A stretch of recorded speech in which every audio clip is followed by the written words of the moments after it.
because I often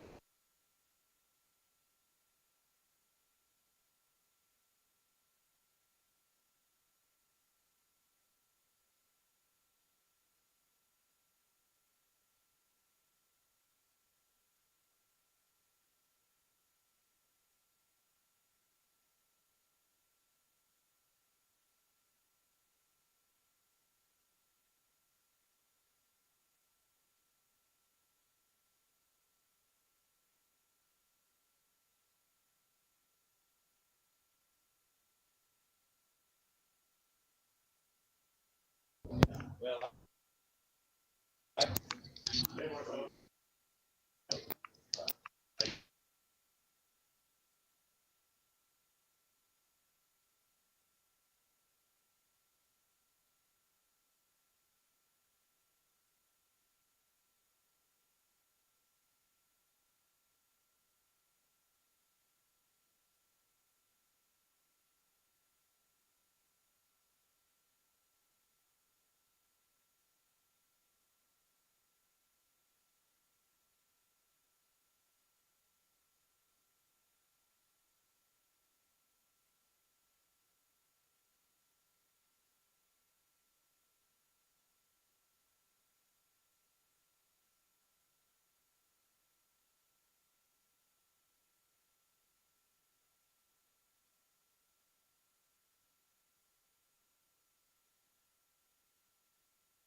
This is Jim Jorgensen.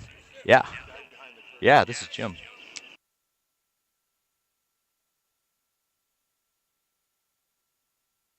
And I hear it back.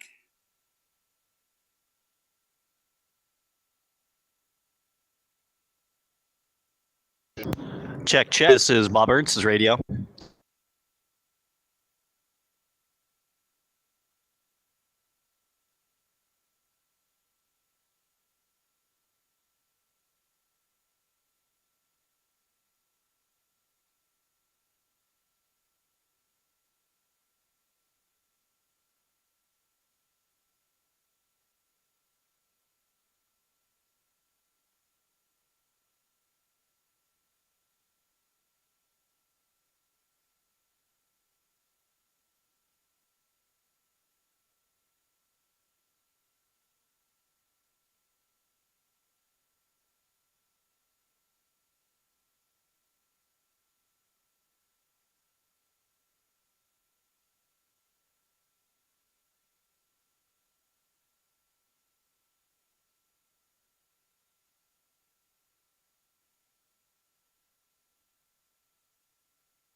Testing.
Check, check, radio check.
Testing for Bob.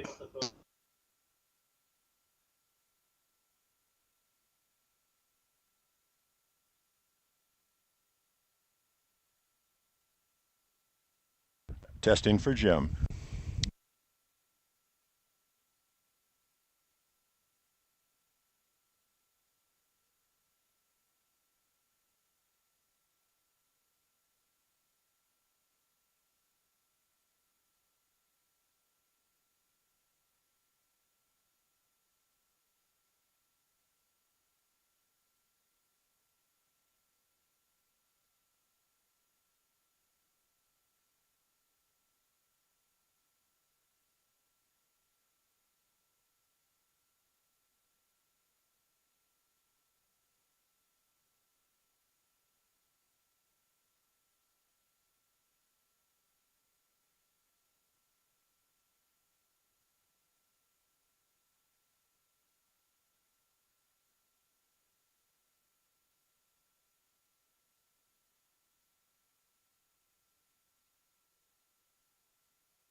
Well, good morning. We are beautiful day out here, Newport Harbor, coming to you from the observation deck on the Newport Harbor Yacht Club.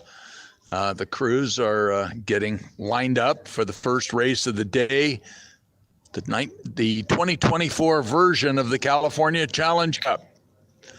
Lane 1 will be on the left-hand side as you get the drone's eye view, and lane 2 will be on the right-hand side. In the first race, we have Arizona State University varsity, and in lane number 2 on the right-hand side will be UC Irvine's varsity. So the crews are getting lined up right now, and we'll have a race in no time.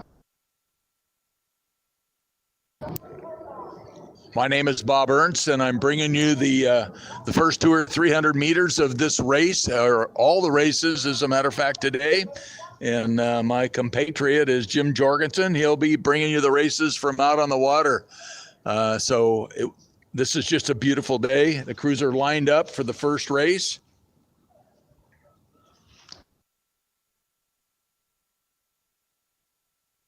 Arizona State in a red boat, UC Irvine in a gray boat.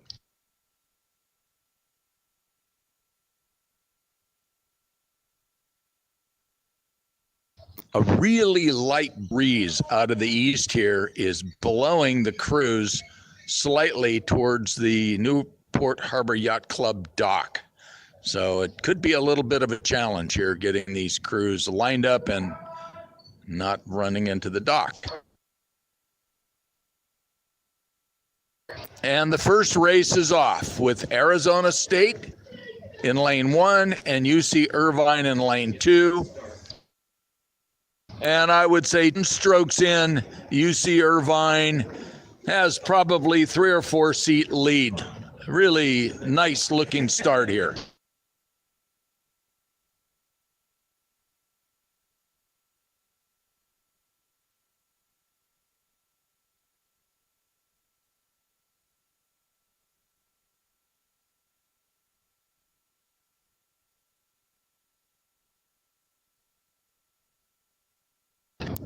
About 200 meters in, UC Irvine has almost a boat length now over Arizona State.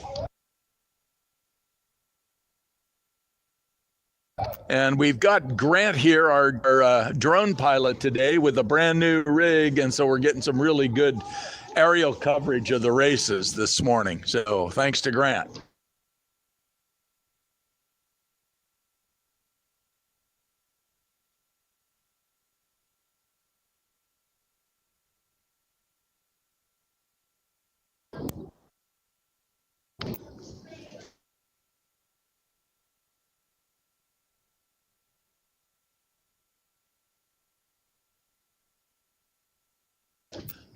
So at about 500 meters in, UC Irvine has almost a boat length of open water now on Arizona State, and UC Irvine's rowing at 32 strokes a minute.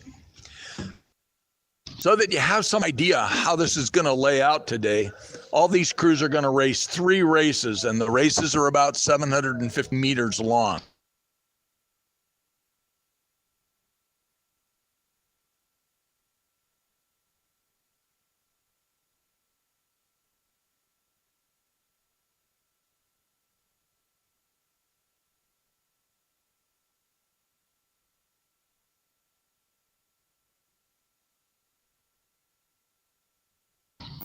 So we're queuing up now for race number 2 to start at about 7:20. In lane number 1, we have UC Santa Barbara's varsity boat. And in lane number 2, we have Cal women's crew here. And they're represented by their 4th varsity crew. The starter's flag is up.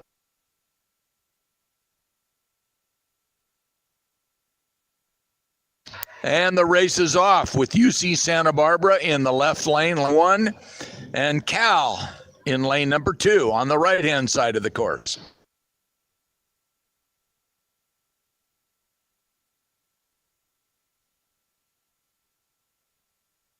Cal's off at 43 strokes a minute. That's a really good-looking crew out there. And I know that Coach Cal, Al Acosta, and Adrian Martelli are going to be really interested in these results here today because they're able to send part of their crew here to race today, and the rest of the crew is getting ready for their next regatta up in Briones Reservoir.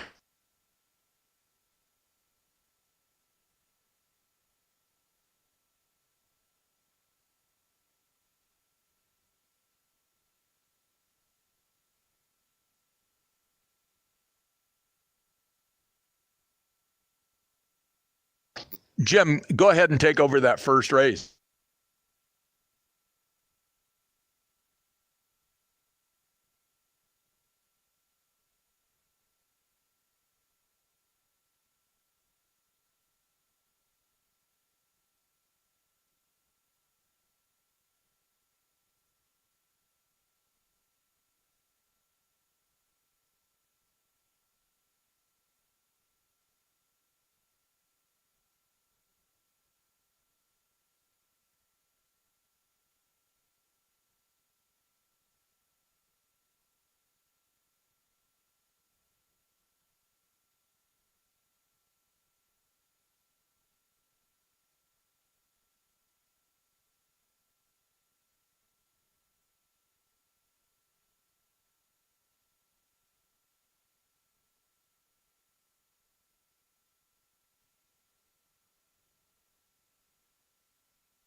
Well, we seemed having some technical challenges with our online on the course coverage, so I'm sure that Jim Jorgensen will be back with us anytime here now.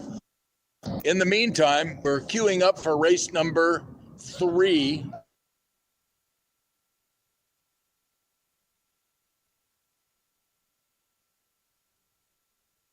And it seems like the Cal crew is having some problems with their boat. And so we're going to jump right ahead to race number 5 with Long Beach State and UC Santa Barbara's 2V.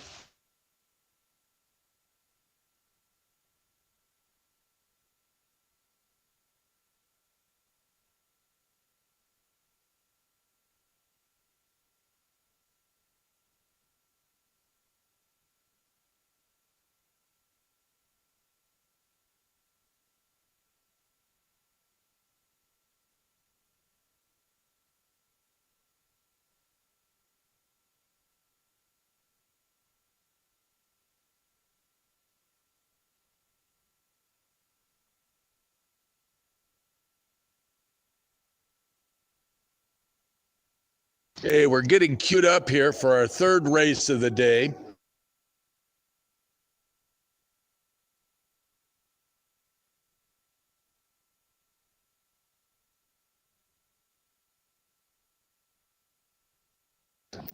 The officials are shuffling a few boats around here. It seems like Cal may have everything under control now. And so we may, in fact, have race number 3 in position number 3. The Irvine crew is on the line right now, but in the wrong lane. And Cal is coming up start right.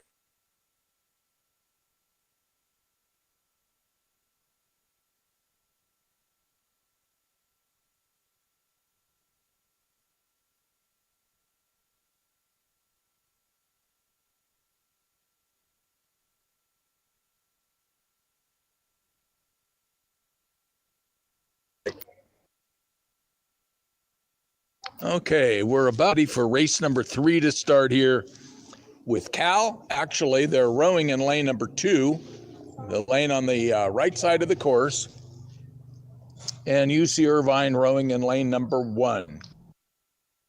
Irvine in a black boat and Cal in a white boat.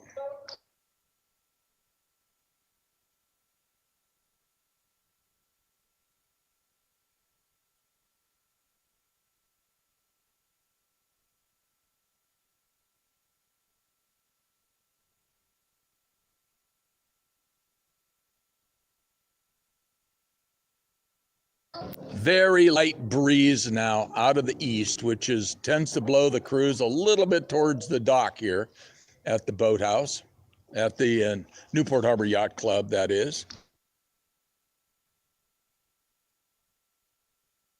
And the crews are sitting ready for the start of race number 3. Starters flags up.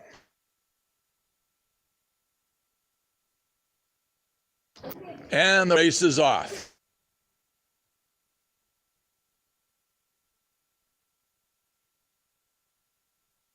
And Cal's off at 43 strokes a minute.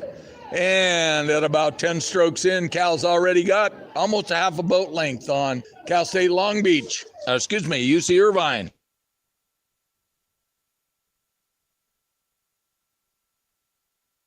Got a little reshuffling of the lanes here.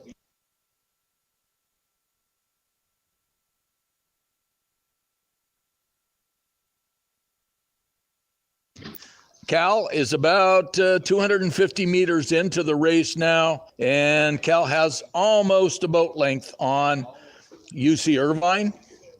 Cal rowing at 37.5 strokes a minute. That's a pretty good stroke rate there for these rookies, and I'm pretty sure this is their first race of the year, so that's all good. So at 1 minute into the race now, Cal has open water on UC Irvine.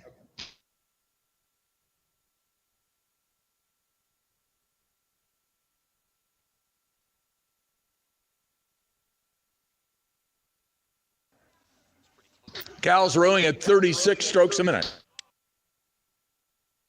Take it, Jim. All right, Bob, thank you. We had some technical difficulties, and hopefully you can hear me now. Once again, I can't believe how spectacular this morning is for rowing. We've got a nice flood tide. The tide's coming in until 8 o'clock, and California is really on the lead here.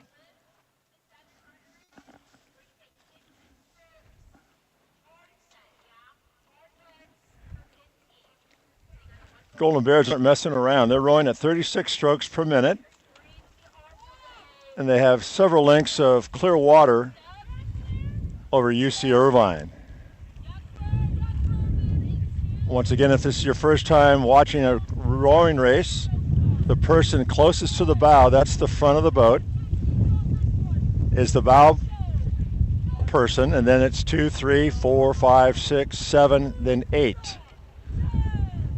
And the person that you can hear is the coxswain. They steer the boat. They've got instrumentation to know what the stroke rate is and what the split times are. Very solid performance out of this California crew.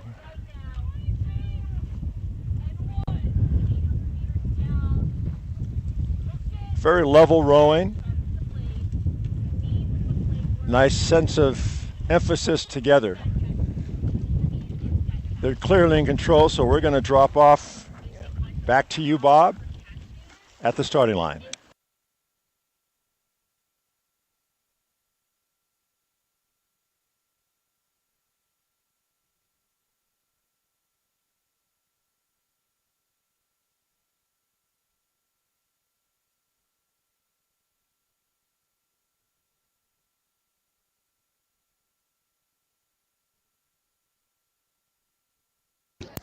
Thanks, Jim. And for those of you watching the live streaming of the races here this morning, yeah, we have an absolutely beautiful morning out here.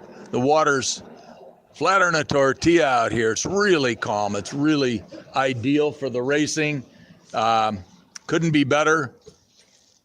The coxswain shouldn't have any trouble steering down this course on West Newport Bay. Getting ready for race number 4, which will have Long Beach State, combination San Diego State novice crew versus UC Santa Barbara's number 2 crew, number 2 varsity. So as the morning goes on and it warms up a little bit out here, on Newport Harbor. The breeze is dropping down, and so it's going to be easier for the crews to get lined up and have a really great start. We're going to bring these starts to you, try and give you some stroke rates.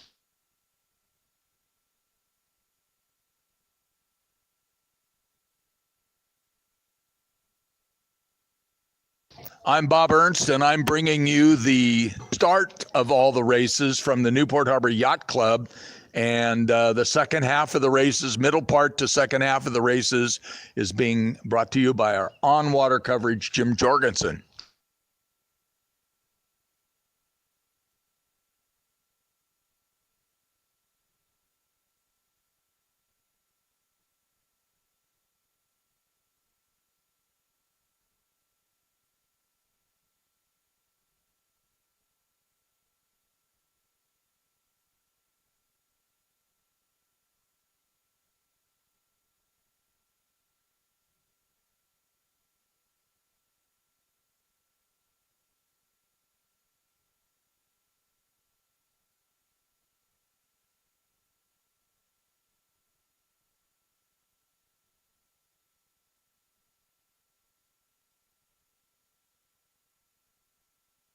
Oh, this is great as we see this next race get lined up here. We have Newport's finest fire department in the background with a little interesting coverage. But in this next race, in lane number 1, it's a combination crew between Long Beach State and San Diego State. And the athletes, the bow pair and the stern pair, are from San Diego State, and they have red gear on.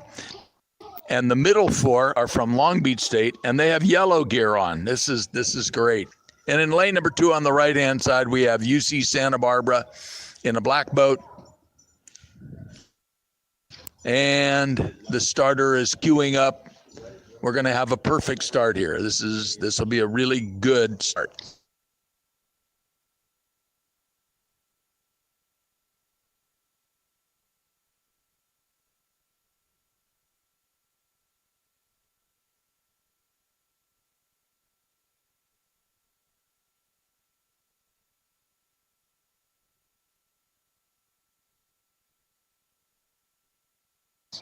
Okay, starters flags up for race number 4, and they're off. The Santa Barbara crew, looks like they're getting a little bit of an advantage right off the line over the combination crew.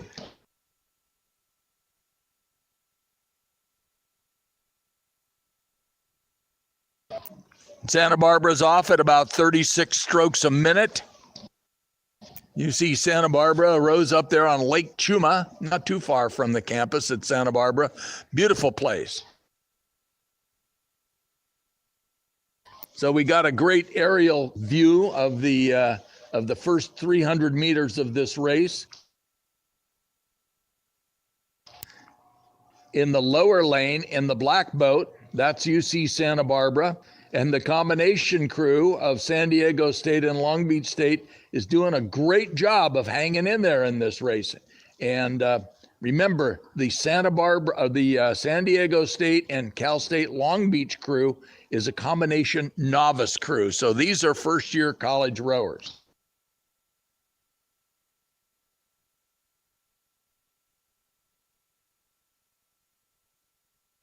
The combo crew in lane 1 is at 36 strokes a minute, and Santa Barbara seems to be sitting on about 2/3 of a length lead over them.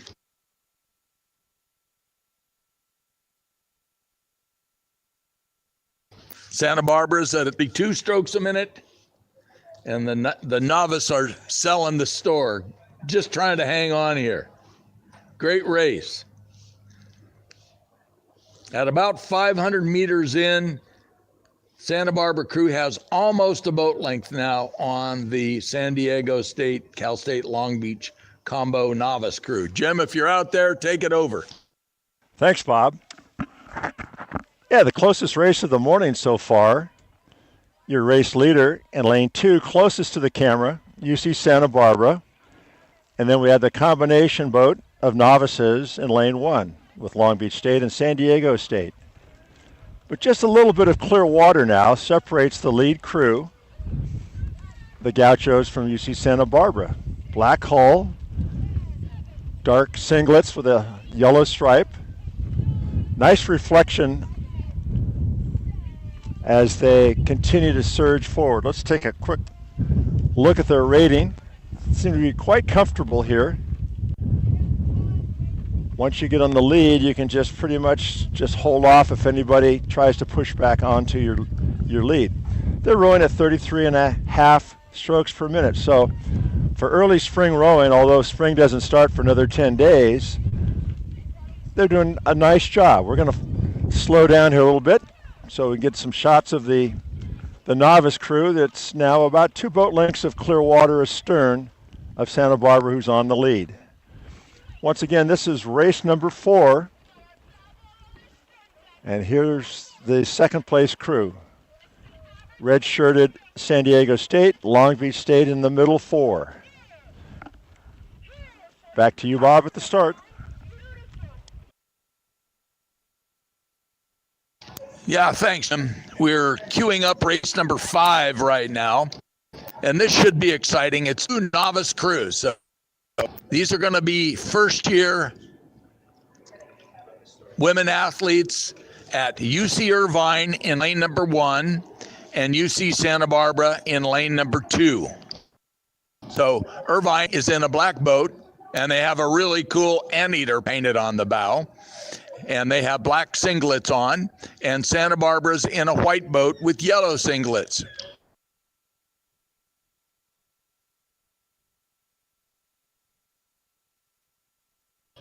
And the starter's doing a great job. The liner is doing a great job of getting these crews ready to go. The Irvine crew's up against the dock here just a little bit, but they're getting squared away right now. So we'll have a start any minute now.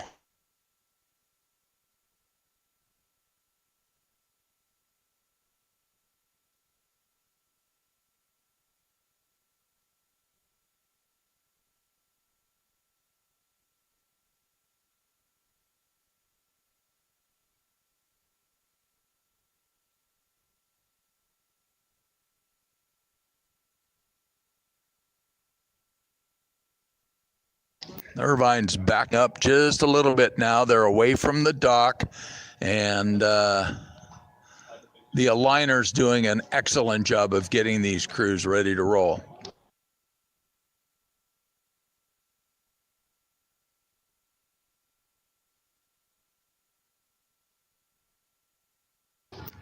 Santa Barbara's pulling up even. The crews are aligned. And they're off.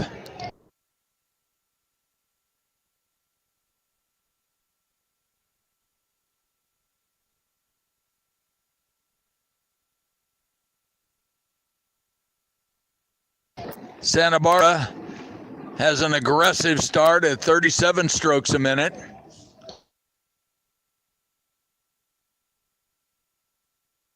And Irvine's off at 41 strokes a minute. So we've got a real shootout here in the first 100 meters.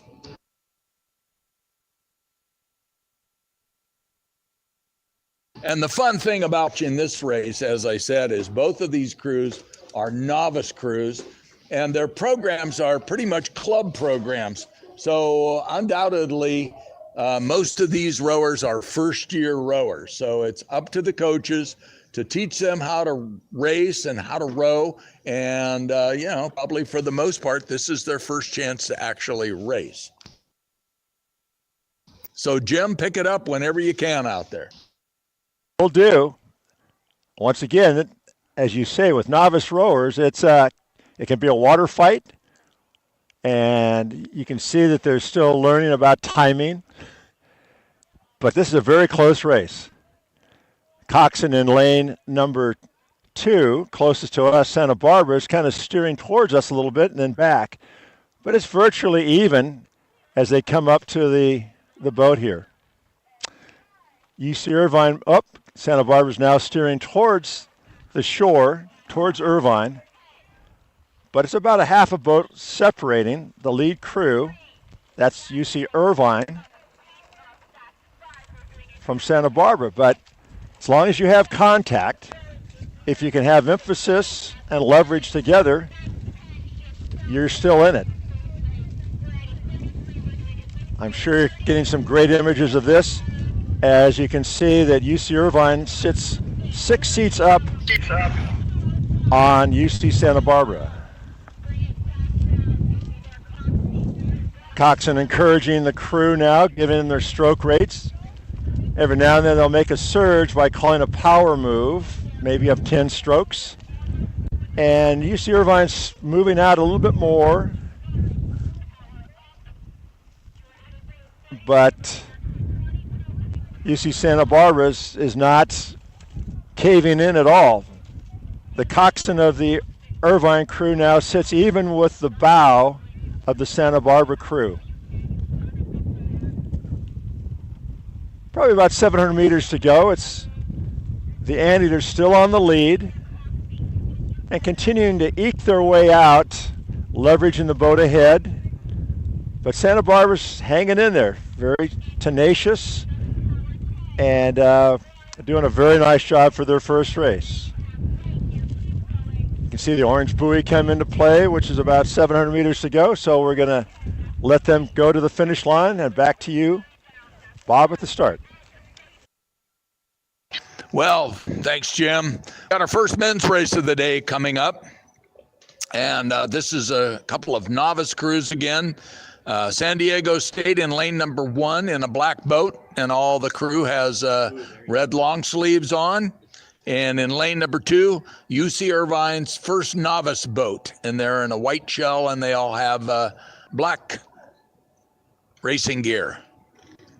And I would say we're probably 15 seconds away from a start here.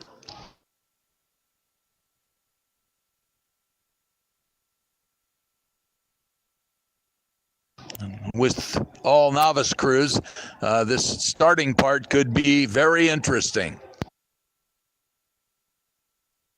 And the crews are aligned.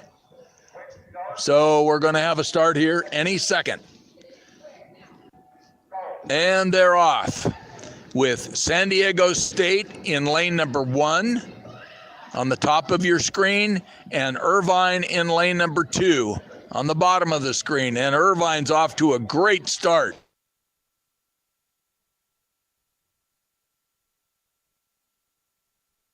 Irvine's off at 42 strokes a minute.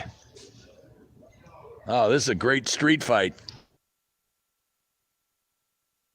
This is probably the closest first 200 meters that we've had all morning. And as I said, this is the first guys race, the first men's race of the morning. And at about 300 meters in, it's neck and neck.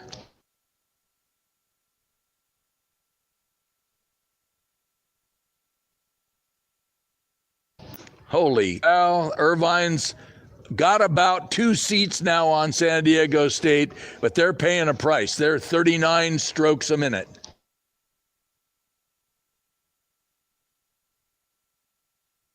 And on your screen there, you can see the finish of the last women's race. So we're going to hand it over to Jim Jorgensen out on the water so he can keep track of this guy's novice race for you. Yeah, they're coming up into view now. And as you say, Bob, it's a very close one.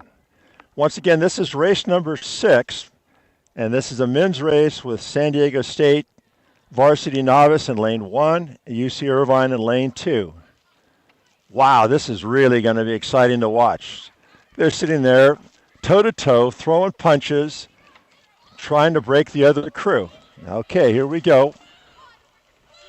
Yeah, stroke for stroke. Big thing in crew racing is you start off, as Bob said, they're up in the 40-stroke range, and then they make a transition or a shift into their race cadence. Let me get that cadence for you right now.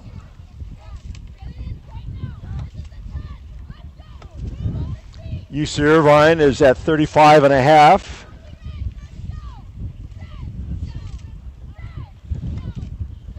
And San Diego State's at 36. So they're not holding back at all. And in fact, the coxswains are really wanting more. And that's what a good coxswain will do. Encourage, let them know where they are with the other crew, and continue to throw punches. Wow, this is within a half a seat with Irvine still on the lead. The coxswain's asking, do you want to stay here or do you want to move? It's time to go. Novice rowers are exciting to watch. It's a question of whether they put too much pedal to the metal and they burn out at the end. San Diego State now making a huge move. The boats are now level. We're going to follow this one down a ways. You can probably hear the coxswains encouraging their crew. The San Diego State coxswain looks over and says, "You've got 2 seats, give me more." And they're really moving nicely now. The Aztecs really making a big push to try to break the Anteater crew. You can see how quickly the momentum can change. And right now it looks like San Diego State, the Aztecs are going to continue to hold on, but you never know. It's a question of conditioning, the power of the will, and unfortunately, we're going to turn around and head back to watch the next race, and they'll probably show you the finish of this one. It's not over yet. Thanks, Jim. We got crews flying off the starting line here. The race number 7's already started with Long Beach State Novice in lane number 1 and UC Irvine's 2V in lane number 2. So, Jim, they ought to be coming your way any time. And it looks like the Long Beach State crew has taken a pretty handy lead over the Irvine crew. And one of the interesting things about the Long Beach crew is they're in a yellow boat out there today, and I noticed that the name on it was Ed Graham. And Ed Graham was sort of an old-timey coach. He was the Cal freshman coach once upon a time, and then he ended up being the varsity coach at Cal State Long Beach. So they're honoring him, Ed Graham, with his name on the bow of the boat. Jim, take it over. Okay, since we followed that way so far down the coast, we're going to spin here, and we're just going to sit in one spot and pan as they come by. Once again, this is race number 7, men's 8, lane 1, closest to the shore is Long Beach State. Lane 2, closest to the camera, will be UC Irvine.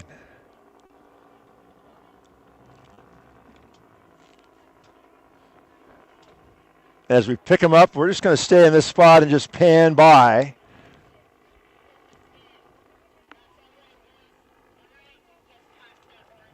But on the lead in that yellow shell, Long Beach State.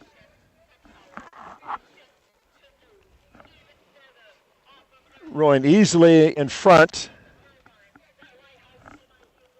of UC Irvine in the white shell.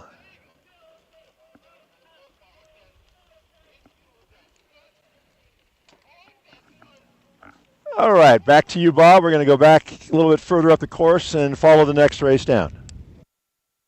Right, Jim. We got race number 8 coming at you already with UC Irvine, and they're actually in lane number 2, UC Irvine's varsity, and Arizona State's varsity. The Arizona State crew seems to be in a red boat, and the Irvine crew's in a white boat, and they're going to be right on top of you there in no time.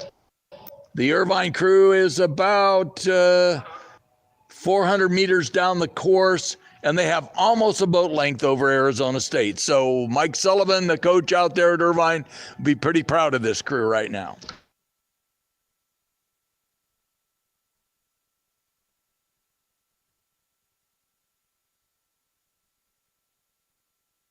Irvine crew rowing 3.5 strokes a minute.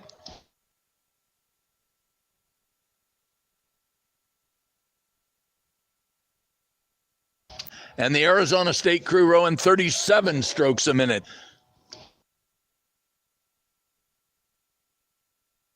All right, Bob, we're on station. They're coming into view now. And as you say, they have switched lanes, so it's UC Irvine in lane 2, closest to the camera. Doing a very nice job, very level, with a little bit of clear water, and the Arizona State coxswain is calling for a power move. Now Irvine's countering that with a big move of their own.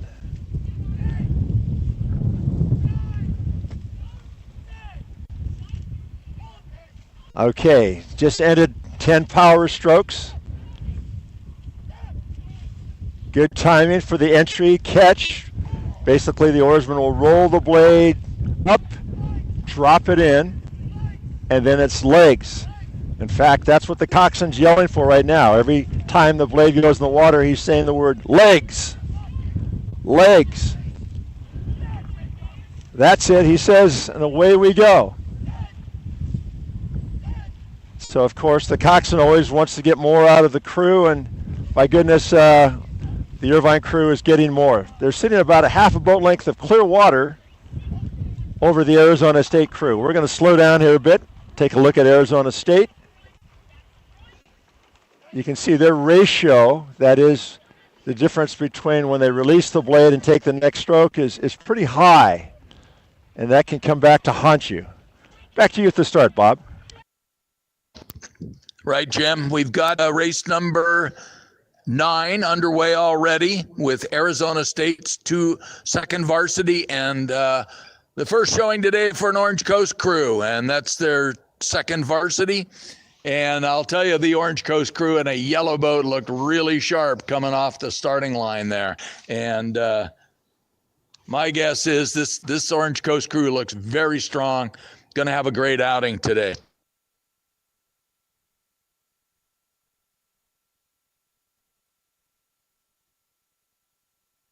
So at about 500 meters in, the Orange Coast junior varsity crew has almost a boat length of open water on the Arizona State crew right now.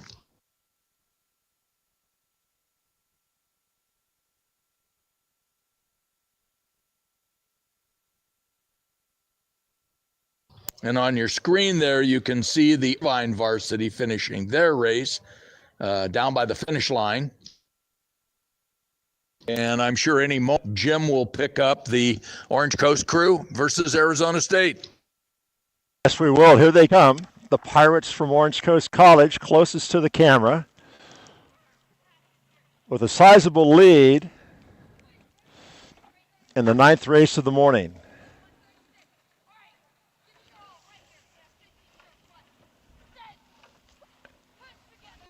All right, let's see what their cadence is. Running at 36 strokes per minute. Doing a very nice job. Once again, they're racing the clock. They want to see how fast they can cover this 1,400-meter course. Here we go, boys, the coxswain yells. That's it. That's it, she says. Very controlled, 36 strokes per minute. We're going to slow down now and get some shots of the Arizona State team, which is quite a ways back, but still making a gallant effort of making that boat go as fast as they can.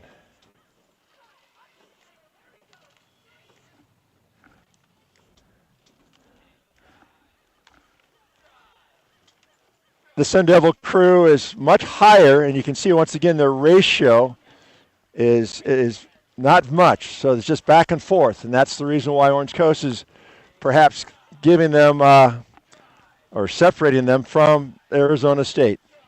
Back to you at the start. Right, Jim. Great coverage down there. By the way, we're queuing up the next race, and it's going to be Orange Coast College varsity crew versus Loyola Marymount's varsity crew. Little bit of history. Orange Coast is really the it's the only community college rowing program that I know in the country, and they've always set a very high standard. And of course, the godfather, if you will, of the Orange Coast program is Dave Grant. And I hope Dave's watching the races today and listening to the races. Certainly, I learned a lot from Dave Grant over the years. And, here in Southern California rowing, we all owe a lot to Dave Grant and the program that he's established at Orange Coast. I certainly can remember the days when the Orange Coast rowing program was basically a sandy beach with a Quonset hut. And you look at what they've done now and the successes that they've had over the year. Certainly, that's about Dave Grant. And at the same time, I want to plug Jim Jorgensen. Jim was the coach at Orange Coast for years and years, and a big part of the development and the continued success of the Orange Coast program. And they just have a fantastic program. I don't know whether they still call themselves the Giant Killers, but I can remember seeing the Orange Coast Cruise, their best 2-year rowers, dismantling the JV crews from University of California and even sometimes the University of Washington. So they've had a great record and a great program over the years. We're getting ready here for race number 10. And that's going to be Orange Coast's first boat. And this should be quite a show.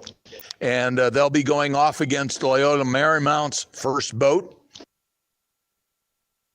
Interestingly enough, when I was here on the freeway this morning, the Loyola Marymount trailer passed me coming from Marina Del Rey down here to Newport for the regatta today. So this should be quite a show.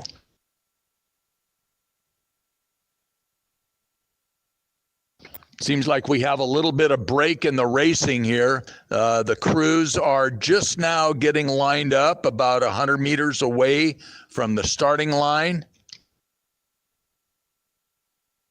Maybe a little bit of posturing for the coxswains.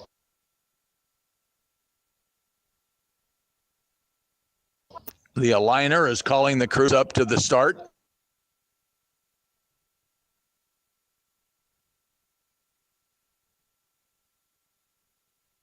And believe me, this is about as perfect a racing conditions as you're going to get anywhere here today. And the format for the regatta, 1,400 races, and all the crews get to race 3 times today is just fantastic for an early season regatta. So as the crews come up to the starting line now in lane number 1 in a bright yellow shell, you've got the Orange Coast crew. And in lane number 2 in a white shell, you've got Loyola Marymount.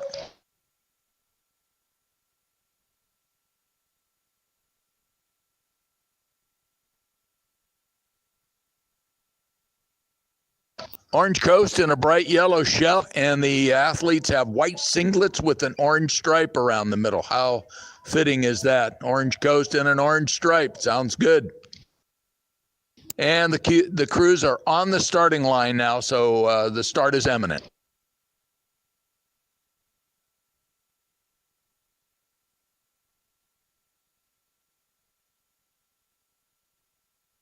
By the way, if you're watching this race online, you want to pay careful attention to this Irvine crew because I'm sure that they're going to be very technically sound and very quick today.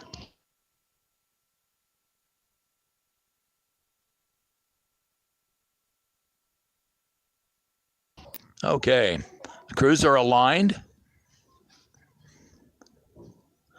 And the starter's flag is up.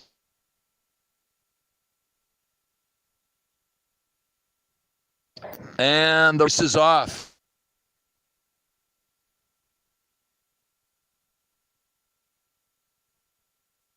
Orange Coast off at 42.5 strokes a minute. And they are sharp.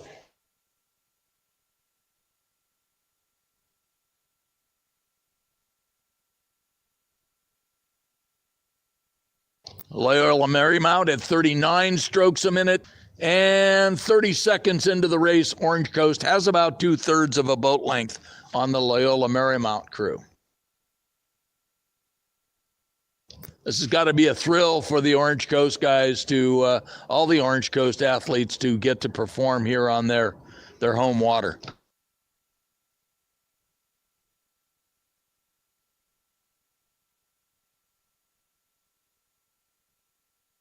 By the way, I want to plug the sponsors for the regatta. UC Irvine came up with this regatta in the first place, but everybody here in Newport pitches in to make this a successful day for the athletes and even for the sports fans. Irvine, Orange Coast College, Newport Aquatic Center, everybody's pitching in. Now, at about 500 meters in, Orange Coast has open water. Jim, you can pick it up down there. Yes, they do have open water. Not much, about a quarter boat length of clear water, as they say in England. Early season rowing, very, very crisp and clean with the pirate crew that's on the lead. Loyola Marymount, though, is maintaining their speed as well. Stroke cadence for Orange Coast is at 37. Yeah, 37 and a half. So once again, they want to get down this course as fast as they can. And right now, I guess their coxswain figures they can do that, rowing at stroke rate 36, 37. So as we approach 700 meters to go, the Pirates from Orange Coast College are race leader. A consistent 36 strokes per minute. Now coming into view will be Loyola Marymount in that second position. Once again, this is race number 10. Men's Division Varsity 8 race with Orange Coast College on the lead. Back to you. Thanks, Jim. We are queuing up the next race here already. This will be between UC Santa Barbara's junior varsity crew, 2V, in lane number 1, and USC, the Trojans, in lane number 2. So it's UC Santa Barbara's junior varsity crew and USC's novice crew. Santa Barbara's in a blue shell and USC's in a black shell. Santa Barbara's athletes have yellow singlets on, and of course the Trojans have their traditional cardinal. Crimson? Oh, red.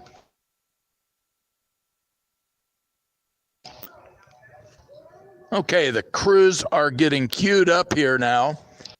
So we have an interesting combination, a second varsity crew going off against a novice crew. And one would think that if this is USC's novice crew, most of these athletes in this boat are first-year rowers. So it's always kind of a interesting one to see how they do on technical things like their racing start and how they handle the stress of going down the race course.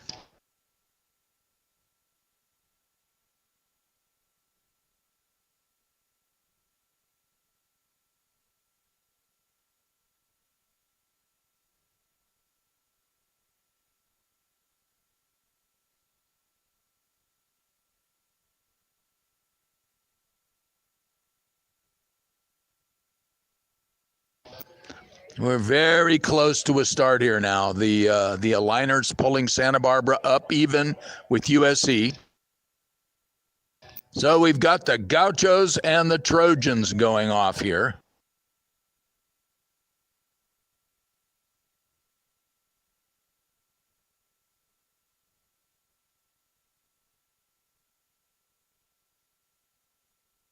Here we go.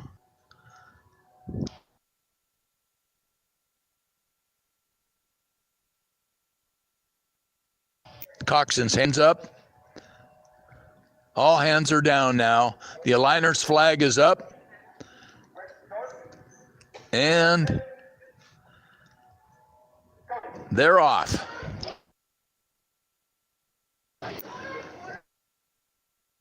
This is quite a start.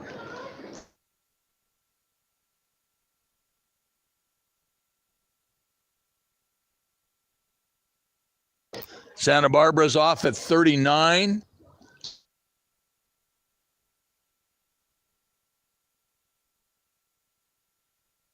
And the Trojans are off at 37 strokes a minute. As they move into the second 250 meters, Santa Barbara has about a half a boat length lead over the novice crew from USC, which seems like it would be understandable. And a little bit scratchy out there, but these guys are doing a great job. Jim, take it over whenever you get it there. Okay, Bob, they are coming into view now. And as you say, closest to the shore, you see Santa Barbara does have a bit of a lead, but not much. They're still astern of our launch here, so we'll wait and see exactly where the boats stand. And it's a very close race. We're going to take the speed up a little bit as they come into view. Once again, it's USC closest to the camera. The dark jerseys, the dark hull, and you can see Santa Barbara with their yellow singlets and their blue hull. Ah, this is a good one. This is a good one. Nothing like sitting in a shell, feeling the pulse of the other crew and trying to combat their move with your move.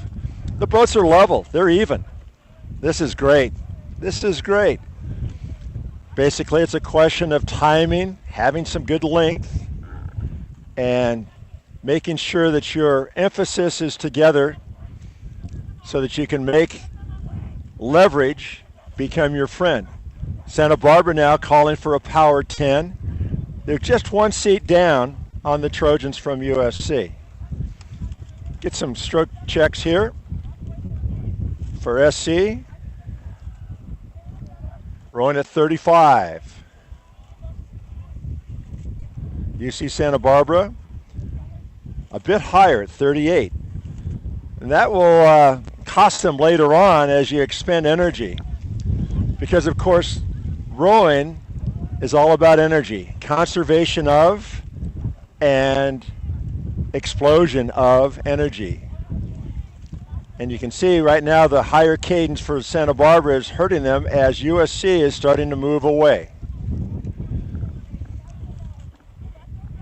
We'll get a few more strokes in here on the camera and then we'll turn it back to you. But USC is the race leader. Once again, this is race number 11 and followed by UC Santa Barbara. Back to you at the start, Bob. Oh, and we got the race off already. It's USC Trojans' first varsity and UC Santa Barbara's first varsity. This should be quite a shootout going down the course. The Santa Barbara crew is off at 45 strokes a minute, so this is going to be a barn burner. The Trojans are on the lane on the top of the course, and they're in a brand new bright yellow boat. And they seem to have about, a half a boat length lead already on UC Santa Barbara. So the Trojans look sharp in their new yellow boat.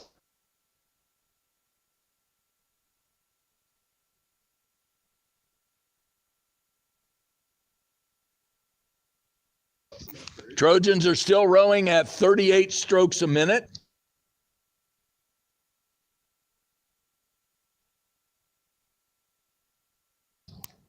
And UC Santa Barbara is rowing just about the same stroke rate. So, Jim, when you get to pick this one up, this is one of those races that could be very close in the last 500 meters. Excellent, Bob. They're coming into range now, into view. And as you say, much like the race prior to this one, it's a lot of fun. I can say that, not suffering the pain of how challenging it is to continue to push yourself as the lactate starts to build up. But as you say, in the yellow shell, closest to the shore, it's USC on the lead.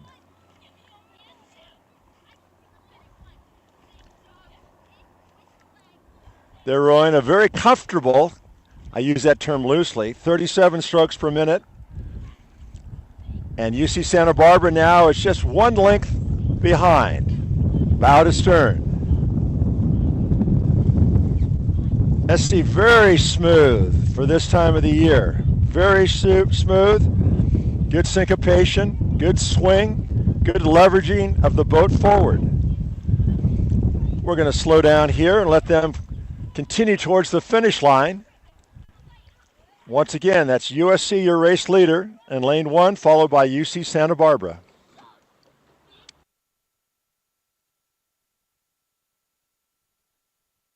Okay, Jim, I'm going to take it right back here to the start now. The next couple of races, we got some really interesting matchups here. In race number 13, the next race, in lane number 1, we have Cal's 4th and 5th varsity combination boat. So Scott Franson, the head coach at the University of California, and by the way, the California crew is the defending IRA national champions over everybody, the Ivies and Yale and Washington and everybody. So Cal are the defending national champions, and UCLA, on the other hand, are the national club champions. So this is going to be an interesting test, because you can bet that both of these crews are well coached, even though it's Cal's 4th and 5th varsity, and the UCLA crew is their 2nd varsity. And the crews are just about aligned, ready to go here. Both crews have bright yellow shells, with Cal in lane number 1 and UCLA in lane number 2. So UCLA has a tremendous performance the last few years, being a club team. They're not supported by the athletic department. They're supported by the alumni, and the athletes themselves have to pay a membership fee. And I'll tell you, UCLA is doing a great job for having a club sport. Cal, on the other hand, spends a whole boatload of money every year and has the best athletes in the world come to row at the University of California. And they're dead even right now. And the aligners flag is up, and they're off. So this should be very interesting.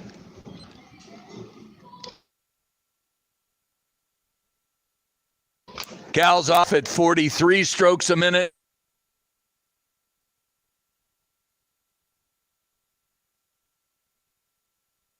And UCLA is off at 43 strokes a minute. And about 20 strokes in, Cal seems to have about a half a boat length over UCLA. And this is a really interesting year for the Cal program and but particularly the Cal program, because their varsity and JV the last couple of years have been very top heavy with international elite rowers that they've recruited from all over the world. Well, it's Olympic year, and a lot of those guys took the year off to train for the Olympic team in Great Britain and Italy and Germany and wherever the guys are from. So Cal's got a whole new look to their program this year. They don't have a whole lot of guys back from the last 2 years. But I'll tell you what, this Cal 4V, 5V combination boat is having a really nice row here.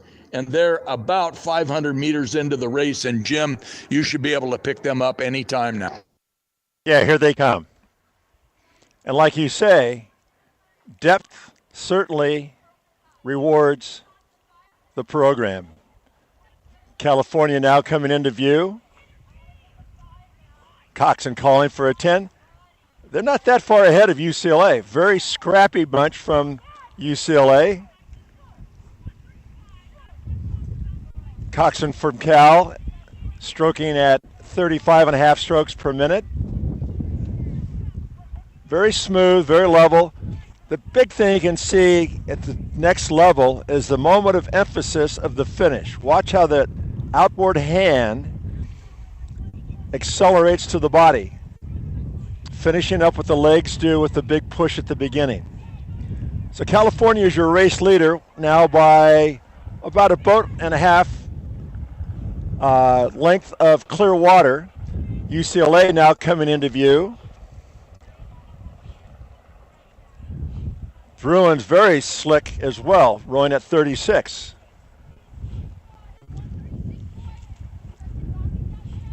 Coxon still encouraging the crew to continue to move that boat forward to work at getting closer.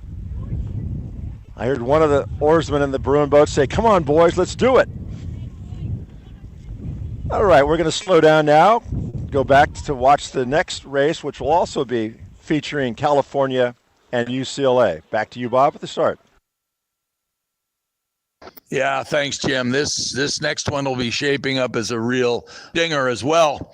In lane number 1, we've got UCLA's first varsity boat, and I don't know how many holdovers they have from last year's national champion varsity crew. Now, this is a national club championship, and Cal was the varsity, junior varsity, and 10-night champions in the IRA, which is varsity national championship, and UCLA were the club national championships last year. So the crews are coming up to the start here. We'll be having a race any minute, and then we're going to be taking a little bit of a break in the action, about 15 minutes.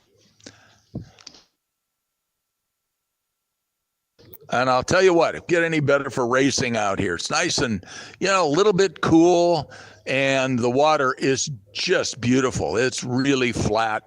It's laying out here, very picturesque in front of the Newport Harbor Yacht Club.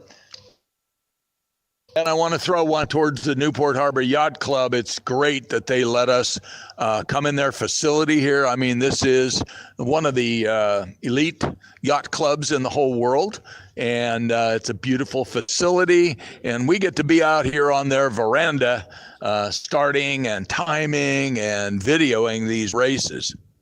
So thank you very much to the Newport Harbor Yacht Club.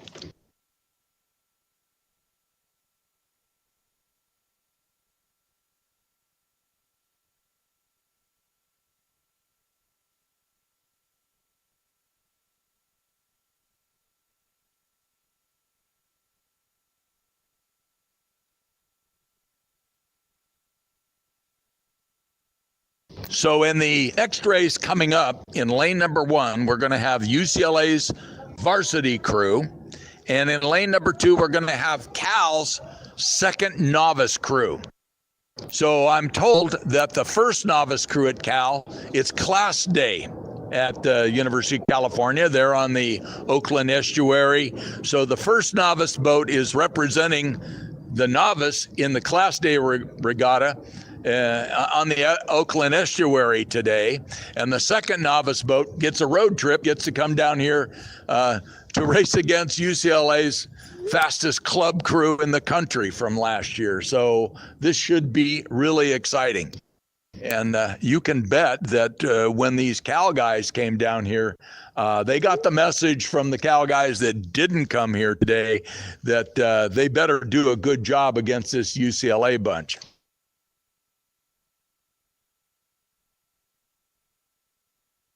So it's the Bruins in a yellow boat in lane 1 and the Bears in a white boat in lane number 2.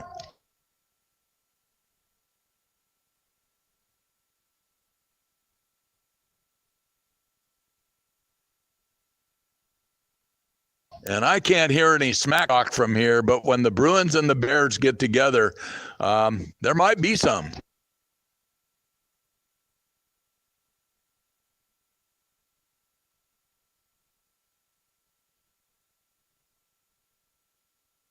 So a lot of pride here on the water right now. Remember, UCLA are the defending national champions for club rowing, and Cal, these novice guys at Cal know that they're part of the defending national champions for the varsity program.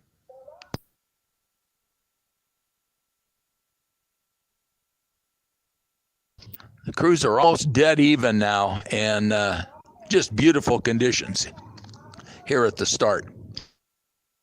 UCLA in lane 1, Cal in lane 2.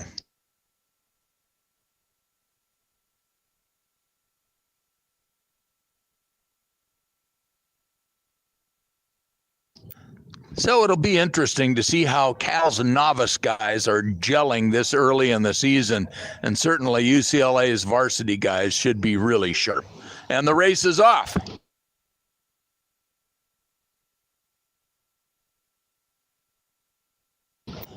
UCLA's at 43.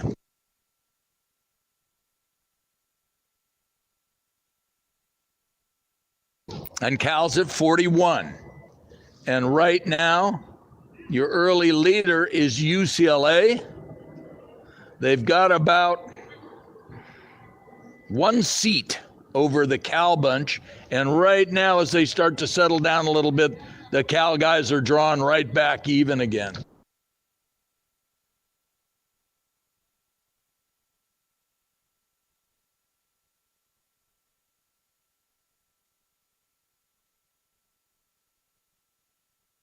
UCLA at 37, about 450 meters in, and Cal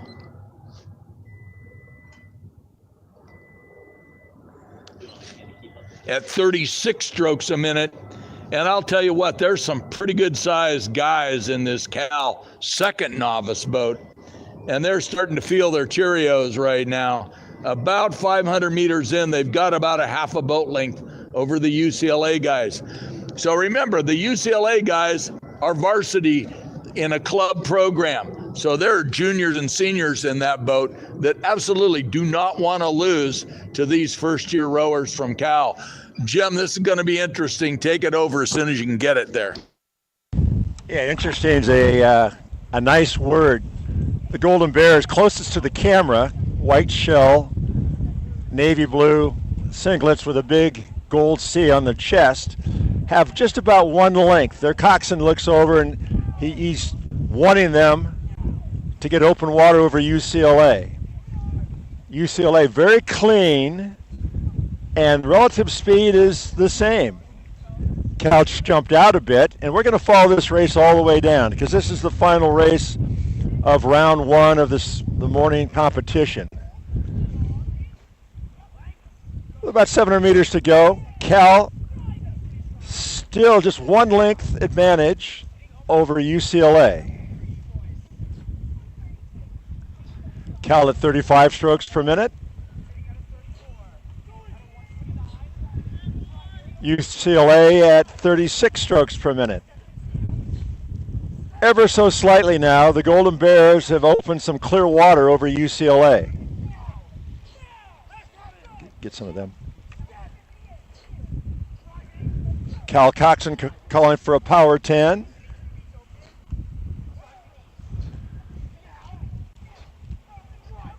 UCLA at 38. We're going to follow this one all the way to the finish. Golden Bears continue to lead this race. The thing that really stands out when you watch a California crew row is the way in which they have that moment and ferocious finish, which continues with the legs begin. But UCLA has good speed. They're now 1 boat length of clear water astern of California.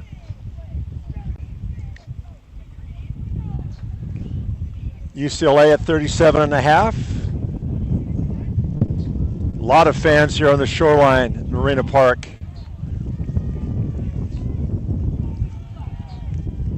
Cal not really taking it up as they approach the finish line, rowing a very strong, powerful 35 strokes per minute. 5 strokes to go. Coming across the line first will be California. That second position will be UCLA. That concludes the morning round of racing. We'll be back in 15 minutes. Yeah, good job, Jim. That was a nice race. And one mistake you don't want to make is because this is Cal's second novice boat, doesn't mean that they're first-year rowers. Cal does a good job of recruiting athletes, from all over the world. These are first-year rowers at Cal, but some of these guys have been rowing for quite a while already. So they're really, there's a lot of intensity in the program, a lot of experience in the program, and certainly you can see a really sharp-looking second novice crew. So congratulations to the Bears and congratulations to everybody in their morning racing, and we'll be back in about 15.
Okay, we're back on the air, and we have Long Beach State and San Diego State novice women against UC Irvine's novice women in lane number 2.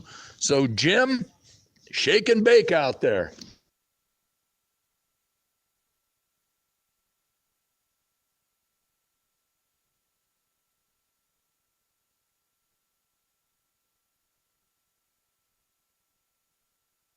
So these are beautiful conditions. It's warming up a little bit. It's really calm out here in front of the Newport Harbor Yacht Club. So these are women's crews again. And in lane number 1, we've got that combination, San Diego State, Long Beach State novice crew. And we've got UC Irvine in lane number 2. And because the San Diego State and the Long Beach State crews have different color singlets on in the same boat, I can see they switched the lineup around since the first race. And I'll tell you what, they came off the starting line pretty hot here. So, Jim, this could be an interesting one. See if they crack the code here by switching the lineup around.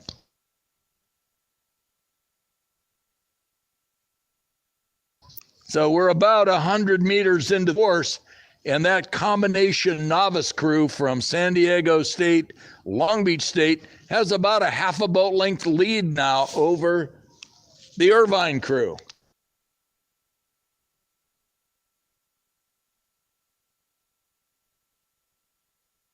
These are all club crews here, and you can see that a lot of these rowers are legit first-year rowers. They started rowing at UC Irvine or San Diego State or Long Beach State.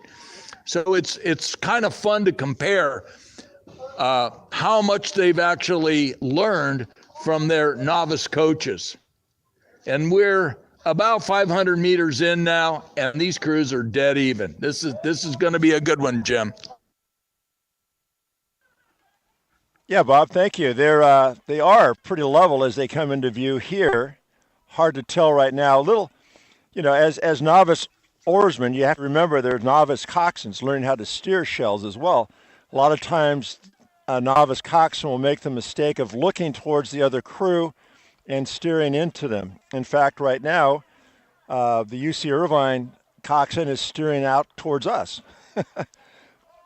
But yeah, this is a good race. And once again, this is an experience that they'll always have. And I can see, as you say, there is a change in the lineup. And it's pretty darn close. Okay, they're coming up almost level with us.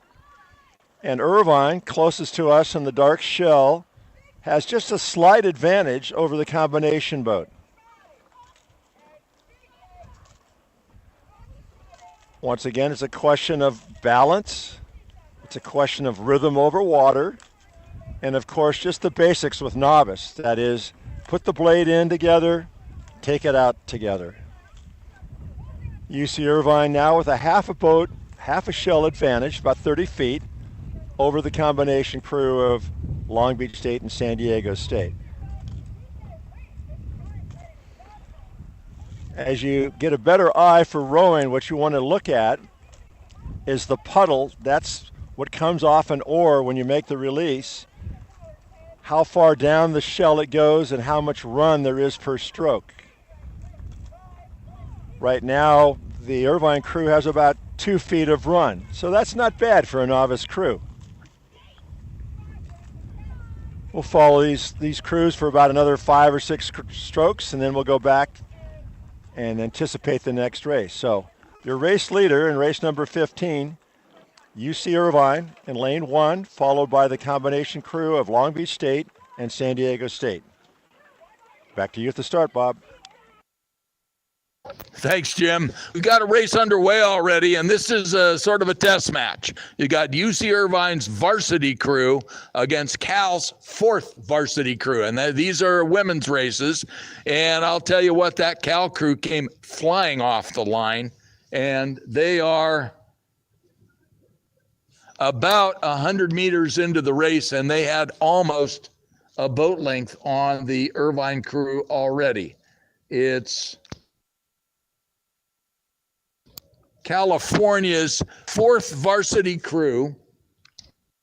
And I know that Al Acosta really proud of this group. The Cal crew, particularly the women's crew, struggled a little bit when we were doing the COVID thing a few years ago.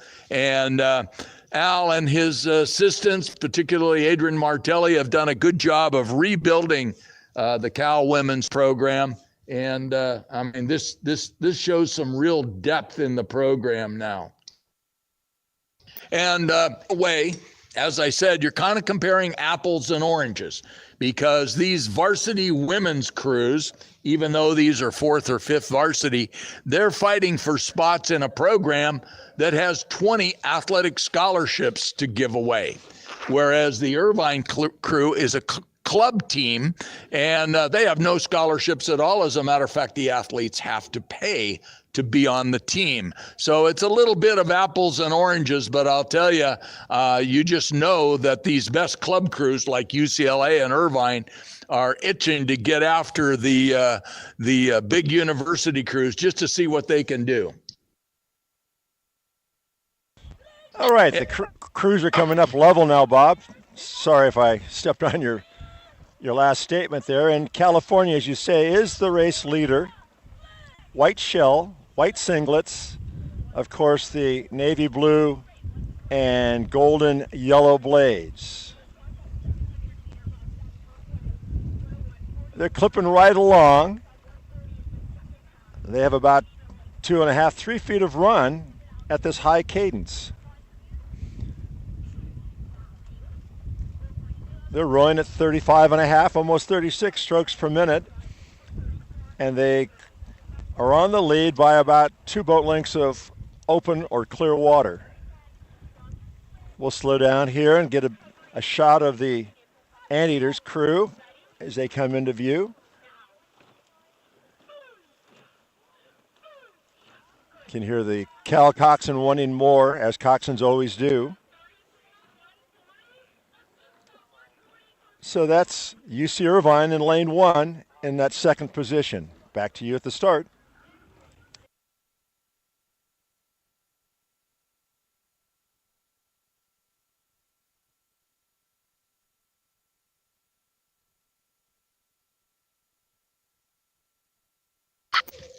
Yeah, Jim, we've got another good one coming up. We've got UC Santa Barbara's 2nd varsity versus Cal's 5th varsity here. So Cal's women sent down their 4th and 5th varsity crews, and I'm sure that the other crews are at home participating in class day today on the Oakland estuary. That's a big event for Cal. It's a big event for all of these universities. And I know for a fact at Cal, it's a really big deal because a lot of the funding, particularly for their men's program, comes from donations and contributions from people that have rowed at Cal over the years, and they make a big part of that happen. So the crews are pulling up even here now.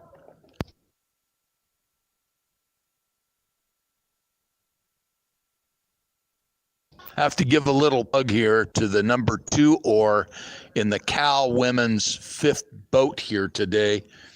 Sort of a blondish hair. She's the only novice that's still on the women's team at Cal from this year.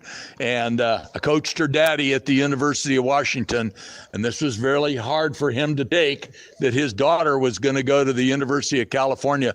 But she is a water polo player from San Diego, and her name's Kylie Harrington, and she's loving rowing at Cal. And the transition between water polo and swimming and rowing, I mean, we've known for years that some of those athletes make great rowers. Starters flags up, and they are off. So keep an eye on Kylie and the 2-seat there in the Cal 5th novice boat. So it's Cal's 5th varsity, and UC Santa Barbara's 2nd varsity.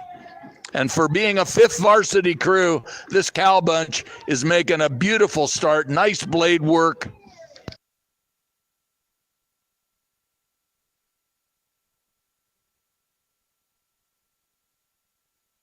And Cal's off at 41 strokes a minute, 100 meters in, they're at 41 strokes a minute.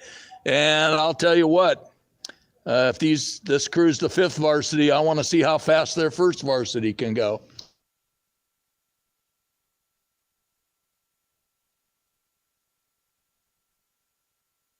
And it's notable in the women's side now, particularly, they don't really in the varsity women's intercollegiate rowing, they don't race freshman crews much anymore. It's mostly first varsity through whatever varsity crew you've got. They mix the freshmen right in. And as I was saying, Kylie was a walk-on from another sport, and she's the sole survivor there at Cal so far this year. So you can see she's a tremendous athlete, very motivated, and I'm sure she wants to show her daddy that she's at least as good as he was.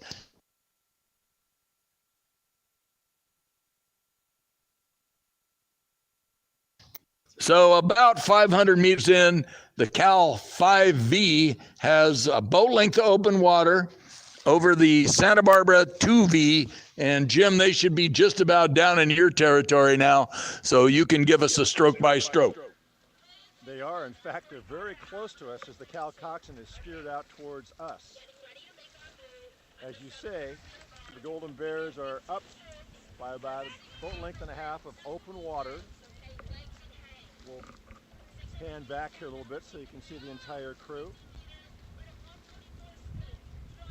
Boy, like you say, if this is the fifth varsity, fourth, third, second, and first must really be something else. Okay, the coxswain is yelling, legs! Legs, let's walk away. It's all about encouragement as the body starts to scream because of the pain of lactate buildup.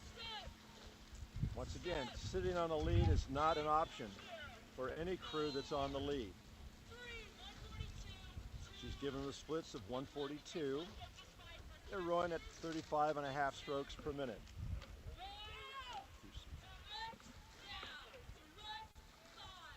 Okay, wanting more. They now have about 3 boats of clear water. We're going to slow down here and give you a shot of the Santa Barbara crew. Coxswain once more asking for more on the splits. They've got an electronic device that tells you what their time at this speed is over a 500-meter piece. So this is race 17, and your leader is California, followed by UC Santa Barbara. Back to you at the start.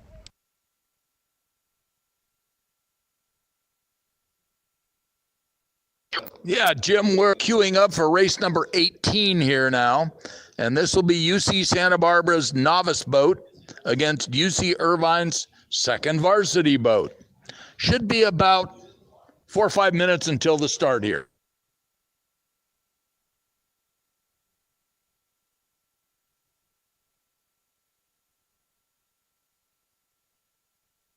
Want to give some nice feedback here to the production crew that puts all this together for us.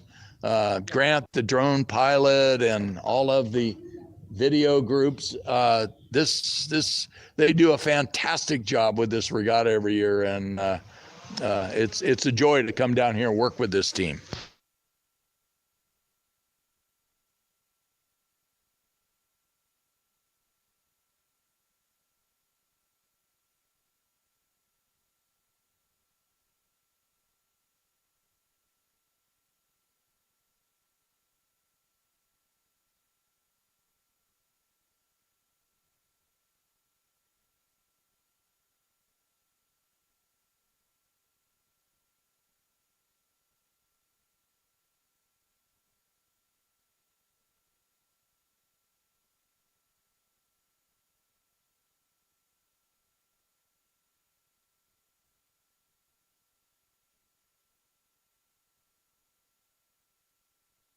So I'm trying to pin this down here. The production team is called TRC, the Rowing Channel.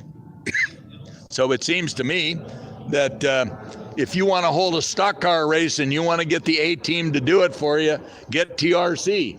And then it could be the racing channel, not just the rowing channel. I'm told that this team started about 10 years ago at Orange College, and every year that I come down here to help out with this regatta, they seem to have a lot of new gear. And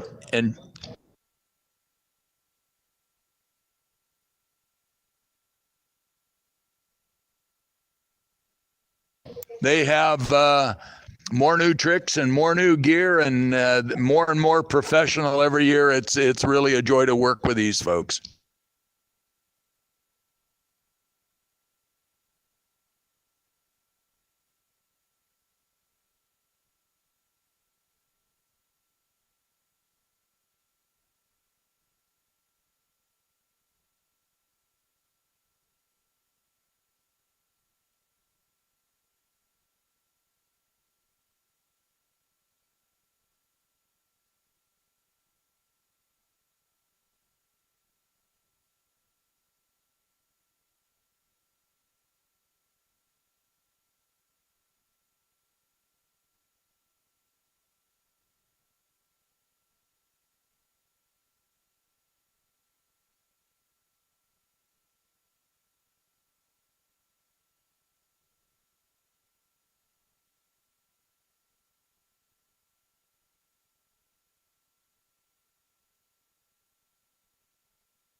Okay, working up for race number 18. In lane number 1, you've got UC Santa Barbara's novice team, and they're in a white crew, and they're wearing yellow singlets. And in lane number 2, you've got UC Irvine's women's second varsity. So these are women's crews, Santa Barbara's novice crew, and UC Irvine's junior varsity crew. And the starter's flag is up. And the crews are a little bit crook-eyed here on the starting line. But easy to correct here. There's not a wind out here this morning. It's beautiful. Another Newport and a day. Okay, the crews are dead even now, so that aligner's flag is up.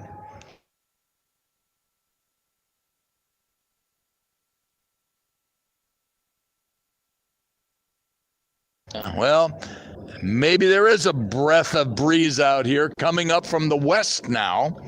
So this breeze is blowing the crews a little bit away from the dock here at Newport Harbor Yacht Club. So the Irvine crew is blown up against the starting line buoy on the east side of the course.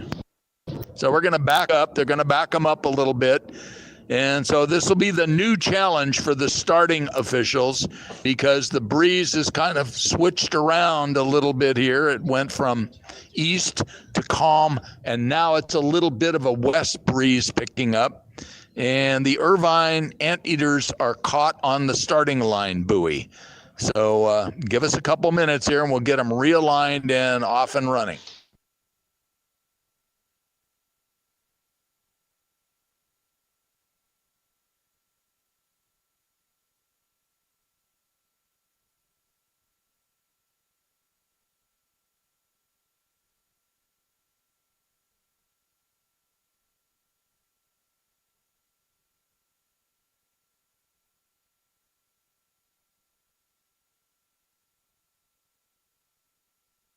So new challenge for the coxswains and the officials.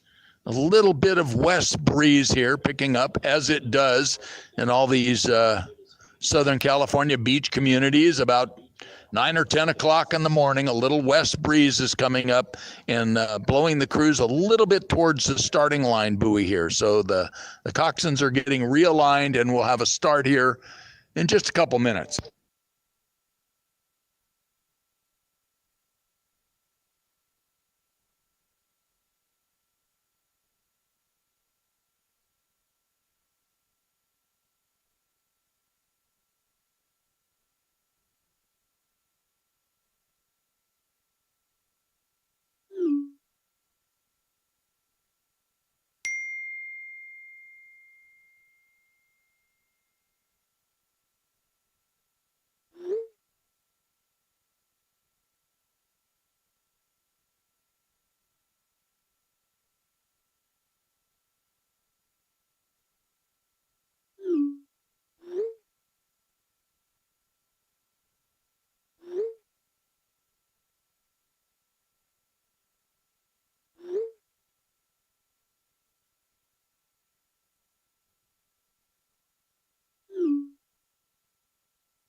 Okay, the crews are lined up again, and we're going to have a really nice start here any moment.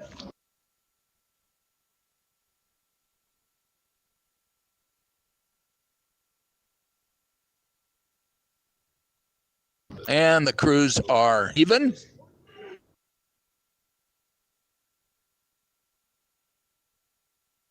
Liner's flag is up.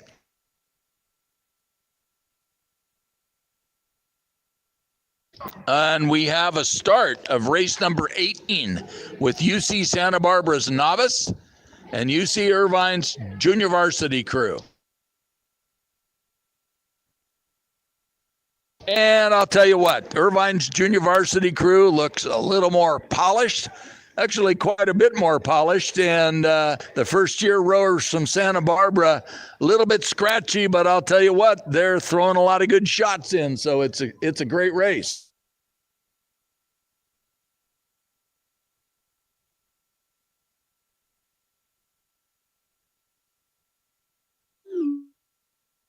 Irvine's rowing at 35 strokes a minute at about 250 meters in. And Santa Barbara, by golly, those novice rowers from Santa Barbara are hanging right in there with the Irvine crew. Irvine's got maybe a half a boat length on them. And Irvine's doing it with style, and Santa Barbara's doing it with pain, torture, and agony.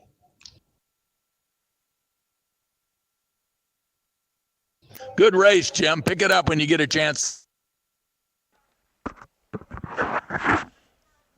Will do, Bob. There's still astern of us by about 100 meters, and as you say, there's a little bit of a water fight with the novices, but they are tenacious.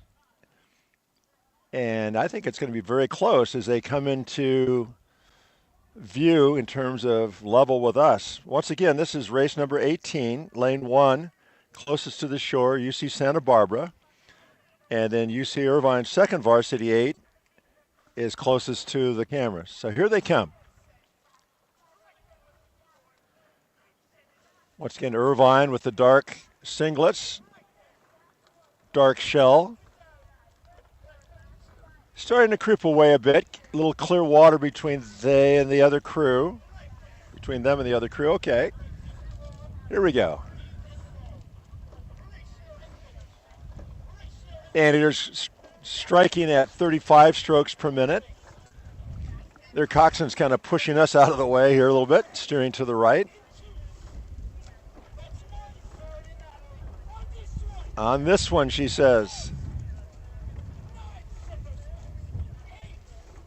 Counting down from 10, now they're at 8. They've got a clear open water advantage over UC Santa Barbara.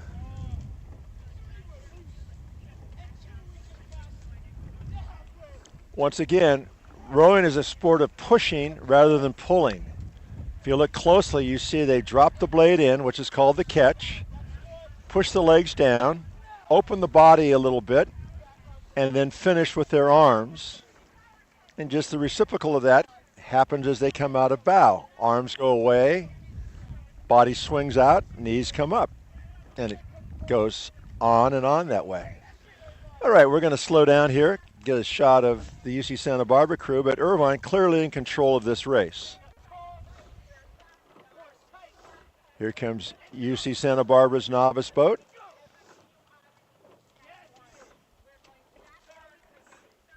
Getting closer to the finish. Back to you at the start. Thanks, Jim. Well, we got another one of those breeze-delayed starts here. The little west breeze that's picking up has blown the UC Santa Barbara varsity in lane number 2 into the starting line buoy. So we're backing up and we're going to do it all over again. And fortunately, there's a break in the schedule afterwards. So this is race number 19, and it's Arizona State's one varsity, first varsity, and UC Santa Barbara's one varsity. So this will be interesting. The Sun Devils from Tempe Lake and the Gauchos from Lake Cachuma. And these are both club teams, and they're the best rowers in their 2 club teams. So it'll be interesting to see how this turns out.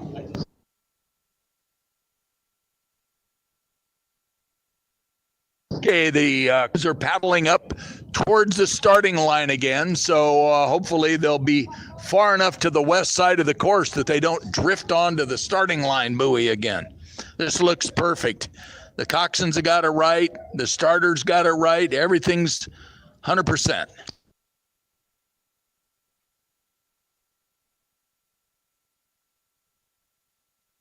The Arizona State crew is in a bright red boat, and the Santa Barbara crew is in a black boat.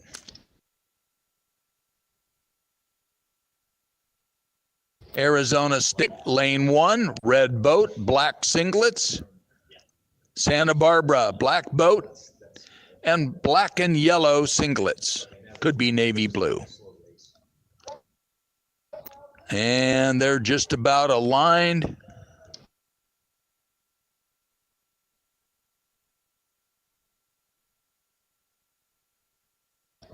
And the aligner's flag is up. And they're off.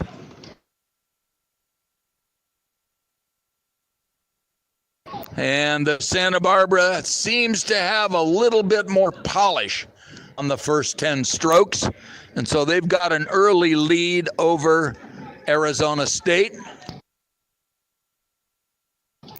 Arizona State has the coolest paint job on their oars, though. You gotta take a look at that, Jim, if you can catch it on the camera there. So Santa Barbara's off to an early lead. At about 200 meters in, Santa Barbara's got about a 2 or 3 seat lead over Arizona State. So this is going to be an interesting race. These are their 1V crews, the best rowers that they have in their 2 club teams. So they're duking it out. It's only 2 seats difference at about 400 meters in. And so, Jim, this should be a very interesting race coming down here.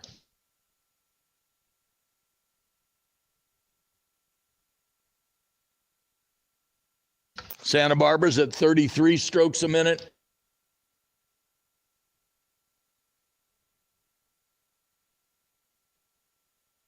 And right. Arizona State. Go for it, Jim. All right, Bob. They're about 50 meters from us. They'll be coming into view shortly. Once again, this is race number 19. Lane 1, closest to the shore, Arizona State's first varsity, and lane 2, closest to us, is UC Santa Barbara. Santa Barbara has a slight lead over the Sun Devils. Once again, you might be able to pick up the sound of the coxswains giving direction, commands, encouragement to the crew. Irvine just about one boat length, 60 feet ahead of the crew from Arizona State.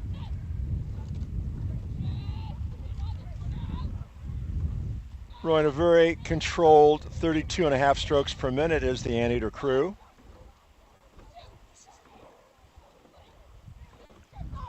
Sun Devils quite a bit higher at 37. So rowing high doesn't mean you go faster, and in many cases it just means that you burn more fuel in the tank and you run out of fuel at the finish. All right. As we slow down now, UC Santa Barbara is on the lead. Here's the buoy, about 700 to go, and it's Arizona State in that second spot.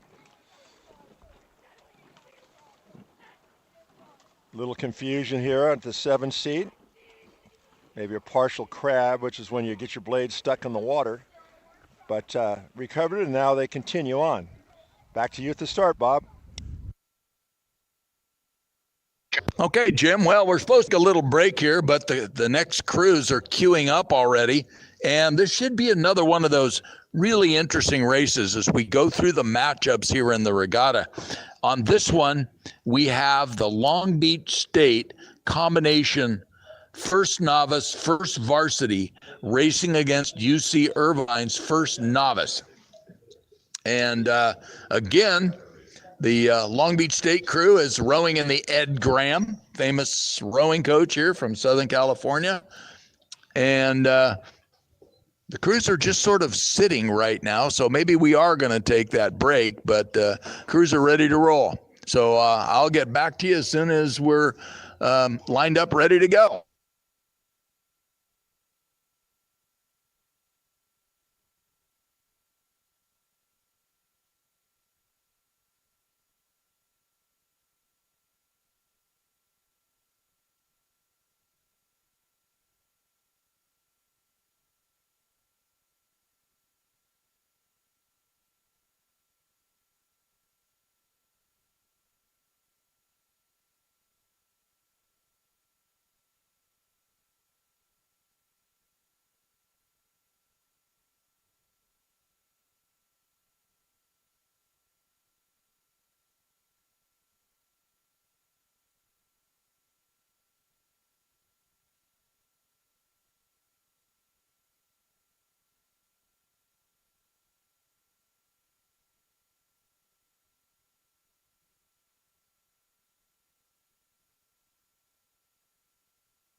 Okay, flags up for the start of the next race, and they're off.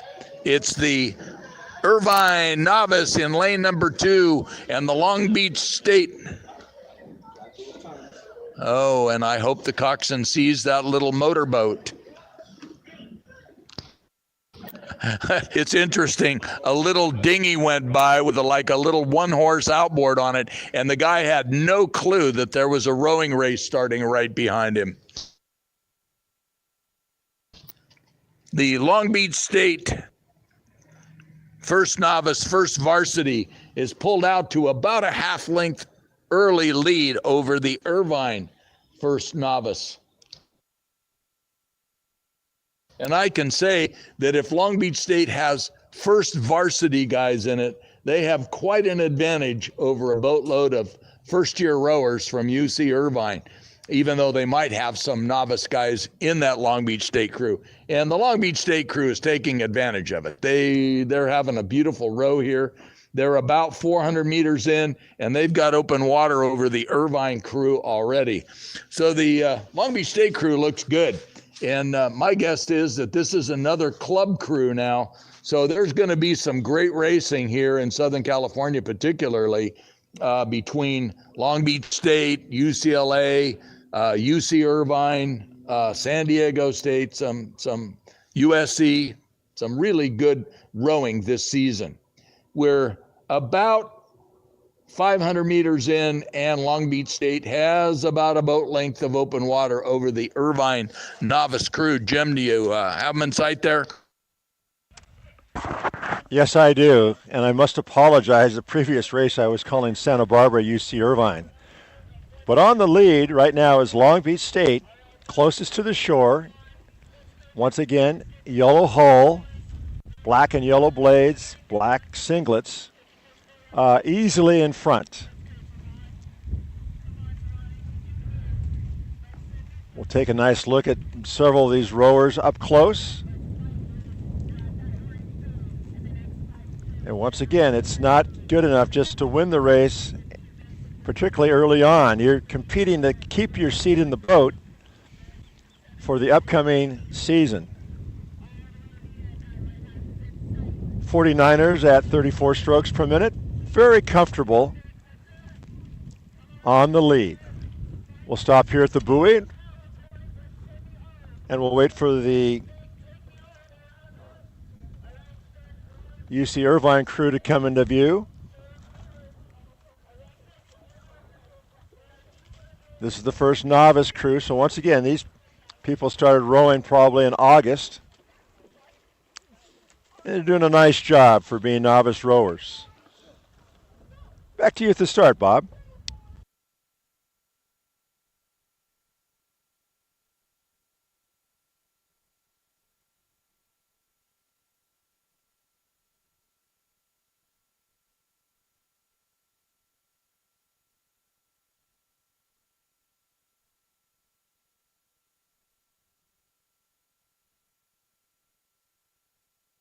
Okay, Jim, we're queuing up for race number 21, and it'll be Arizona State's guys, second varsity, and San Diego State's combination, one varsity, one novice. So they got some varsity guys and they got some rookies in there.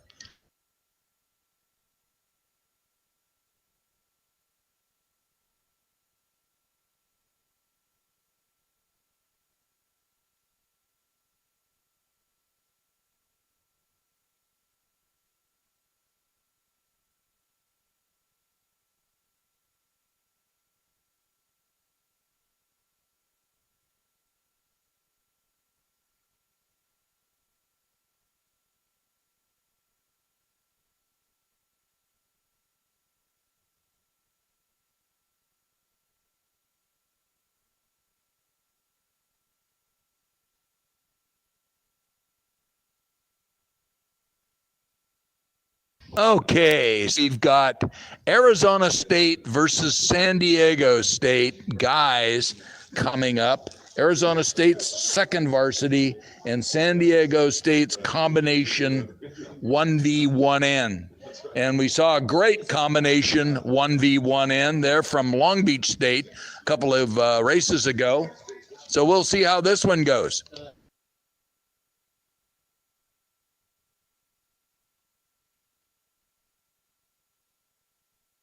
So these crews are just about lined up, ready to go for event number 21. Arizona State 2V in lane 1 and San Diego State's 1v1N combo in lane number 2.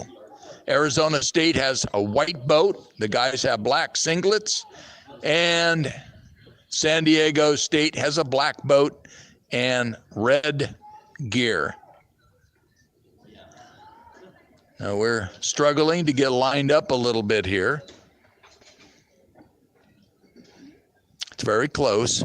And the thing we all got to keep in mind is that this is the first race of the year. And for some of these teams, it may be the first regatta ever for some of these coxswains. So a lot of challenges today, but it's a 2-boat race, and it's still pretty nice and calm out here. Crews are almost aligned.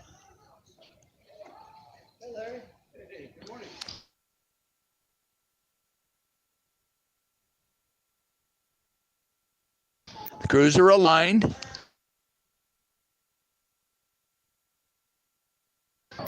And they're off.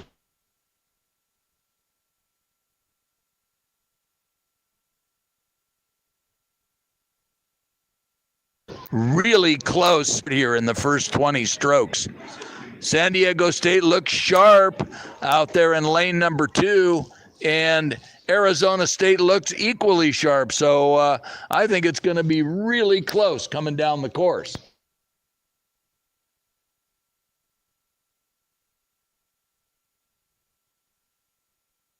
Arizona State is about 200 meters into the course, and they're rowing at 45 strokes a minute. So either they're going to take a hard shift down here pretty soon, or this is going to be a real aerobic test for them.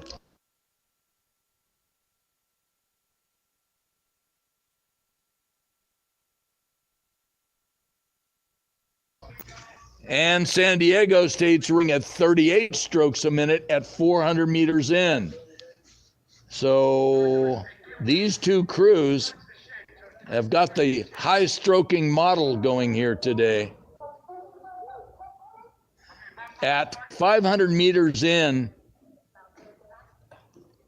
Arizona State has almost a half a boat length now on San Diego State.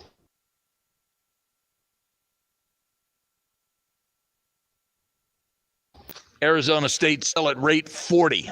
So Jim, pick them up, and maybe you need to get your CPR card out. Will do. Like you say, a lot of times they think higher is faster. But as we know, that's not the case. You want to shift down into a powerful body stroke rate, usually 34, 36 at this time of the year. But this is a very, very closely contested contest. Once again, we have San Diego State closest to the camera.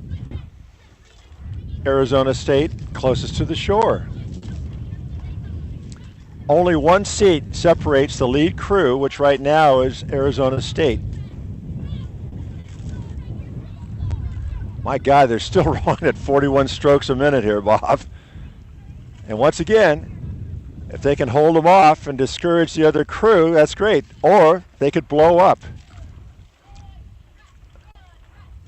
But what a better way to experience an early race other than just going bow ball to bow ball, toe to toe, throwing punches, seeing if the other crew will submit. They're absolutely level. They're even. Big move now by the Sun Devils in the shore lane. We're going to follow this one for a bit. This is exciting. San Diego State now down at 36, which is a normal race pace. A lot of tenacity here from both crews. Arizona State has jacked the rate back up to 39, so we'll just see what pays off. Are they fit enough to carry that stroke rate all the way to the finish? Early season, I say no. And we're going to slow down here and go back for the next race, but this should be an exciting finish. Back to you at the start. Exciting finish indeed, Jim. I'm watching it here on the monitor, and this is a real street fight between Arizona State and San Diego State. The next race is getting queued up here, and we've got Loyola Marymount's varsity and Arizona State's varsity in this race. And crews are aligned and they're off.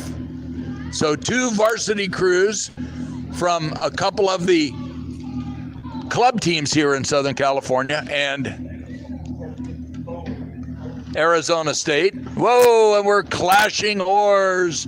And the coxswains don't realize that leaning away doesn't help them not run into the other crew. They have to turn the rudder. And so I guess they're going to have to do a restart here between Loyola Marymount in lane 1 and Arizona State in lane 2. So the officials are moving about 150 meters down the course, and I'm sure they'll just direct the crews again, line them up, and hopefully just start them from right there.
Yeah, from my position here, Jim, it looks like the starting official has just got the Arizona State guys and the Loyola Marymount folks realigning them further down the course, and it's just going to restart them from where they had the clash.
So apparently the fixture is event number 23 is going to start ahead of event number 22. They're going to restart number 22, and they're backing them all the way down past the start line, and event number 23 will go before event number 22.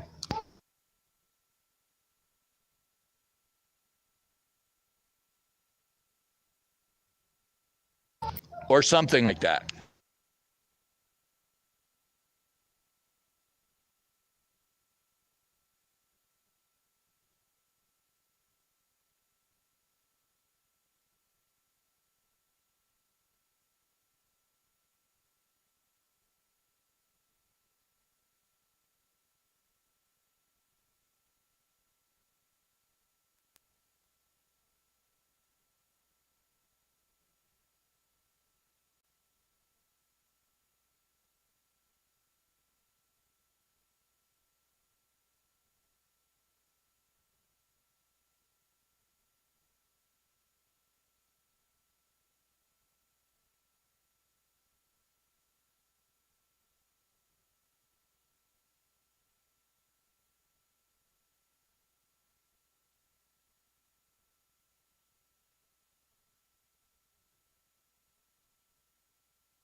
Okay, for everybody down there in Marina Park, the women's round 3 racing has been published. Okay, who's going to race whom in round number 3? And we're queuing up. We're going to have event number 23 go ahead of 22. 22 is that ill-fated start about 5 minutes ago. So we're queuing up race number 23.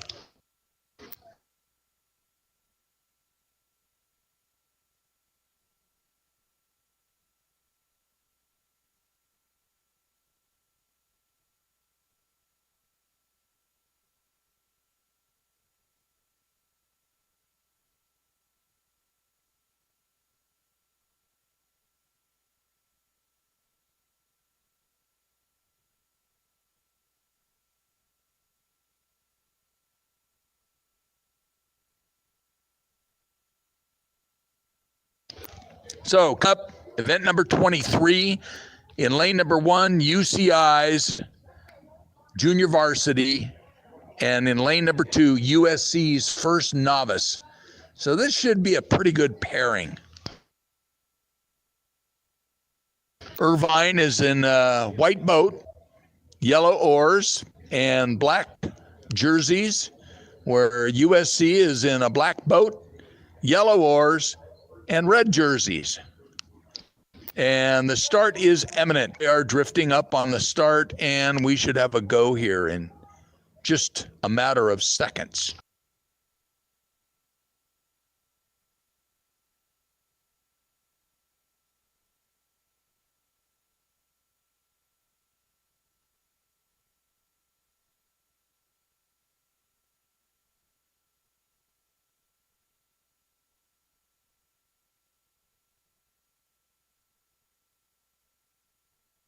And this liner's flag is up. And our race is off.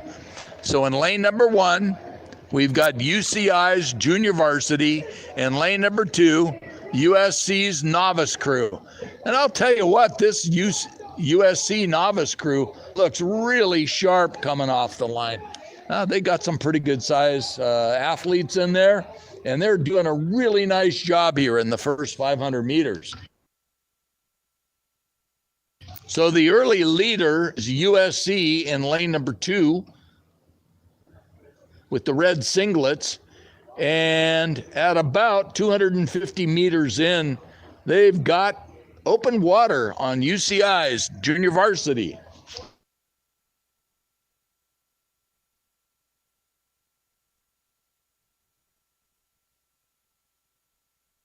So USC at 34 strokes a minute is leading the UCI junior varsity. 1 minute into the race.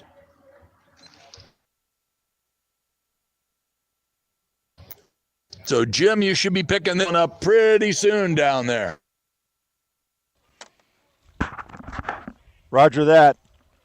They're coming into view, and as you say, the Trojans are very impressive, being on the lead by quite a bit of clear water over UC Irvine. Once again, this is race number 23. In lane 1 is UC Irvine's second varsity. And in lane 2, closest to the camera, is USC's first novice. Let's check out this crew. Nice levelness here.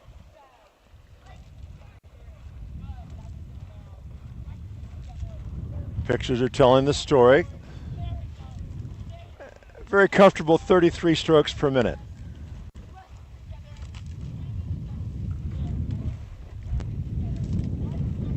Coxon is talking about keeping it together. Coming up on the halfway mark, she says. So once again, it's a question of the sequence being performed uniformly, meaning legs, body, arms, and then the uniformity of the hands coming out, arms straighten, shoulders swing forward, and the knees rise. So halfway, and we're going to stop here, the Trojan from USC on the lead, followed by, we'll get a shot of the UC Irvine crew.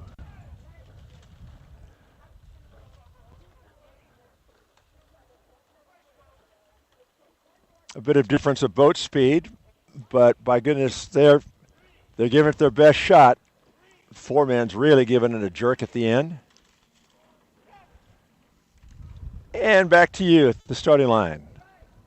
Okay, Jim, in no time, event number 22 is going to be right there on you because they started that race right after event number 23. So event 22, Loyola Marymount's varsity and Arizona State's varsity that had that ill-fated crash on the start, they're right on you right now. And event number 24, USC's varsity and UC Irvine's varsity is lining up to go. Got that. All right. Let's see if they can keep separated. And they are in their respective lanes. On the lead, closest to the shore, LMU. A little bit of clear water over ASU. We'll watch them here for a couple dozen strokes as they approach the halfway mark. Rowing at a 37, the lead crew. We'll take a quick look at Arizona State. You can see the trident on their blades as the Sun Devils are rowing at 38. So going towards the finish line and having their early experience. I can see the next crews coming down. Go ahead, Bob. Right. Well, we've got a barn burner. USC's varsity and UCI's varsity came off the line here with a really close start. And, Jim, they're going to be on top of you right there really soon. So in lane 1, USC's varsity, and lane 2, UC Irvine's varsity.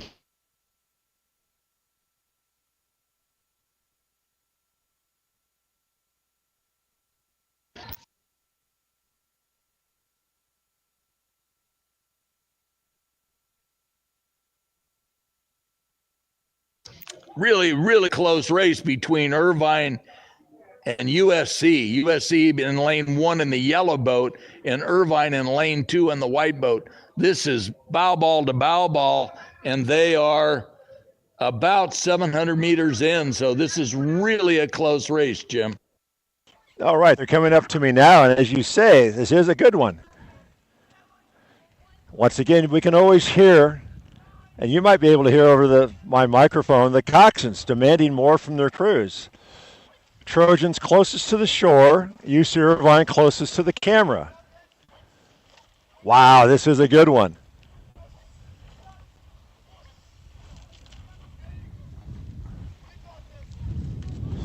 USC at 36 and a half, sit about 3 seats up on the Irvine crew. Irvine coxswain calling for a power move here as they stroke at 34 and a half strokes per minute. That Trojan crew looks very strong as they continue to move ahead. They're up now by about 5 seats, make that 6 seats. Very impressive, rowing at 37.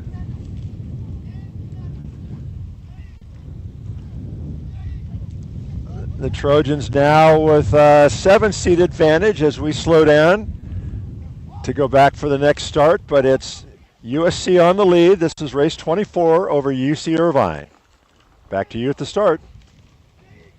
Okay, Jim, we've got UC Santa Barbara's 2V against UCLA's 2V. This ought to be a good shootout. Santa Barbara is in a blue boat in lane number 1, and UCLA is in a yellow boat in lane number 2. These crews are aligned and ready to go. And this race is off. UC Santa Barbara versus UCLA. And I'll tell you what, the UCLA crew is really sharp coming off the line. They got great blade work, and they're throwing in some strokes that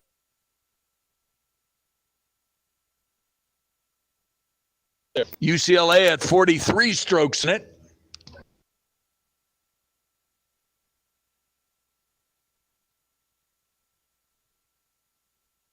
and Santa Barbara at 37 strokes a minute, and UCLA's 2V has moved out to an early lead, almost a boat length now at about 250 meters in.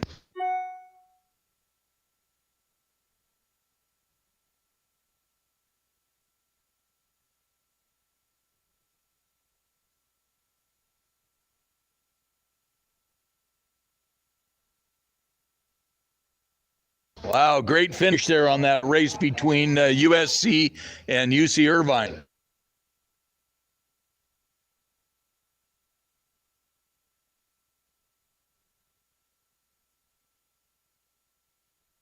So we're queuing up now for event number 26, UCLA's varsity against Santa Barbara's varsity. So UCLA's in lane number 1 in a yellow boat, a bright yellow boat, and Santa Barbara is in lane number 2 in a white boat. While they queue up, the preceding race, the second varsity of UCLA and Santa Barbara are coming into view. You should see the Bruins coming into the camera as we get to them right now. They have about a full boat length of clear water over the Gauchos. Let's just take a look and see what's going on here. Very smooth, very level. Nice direct catch at 35 strokes per minute.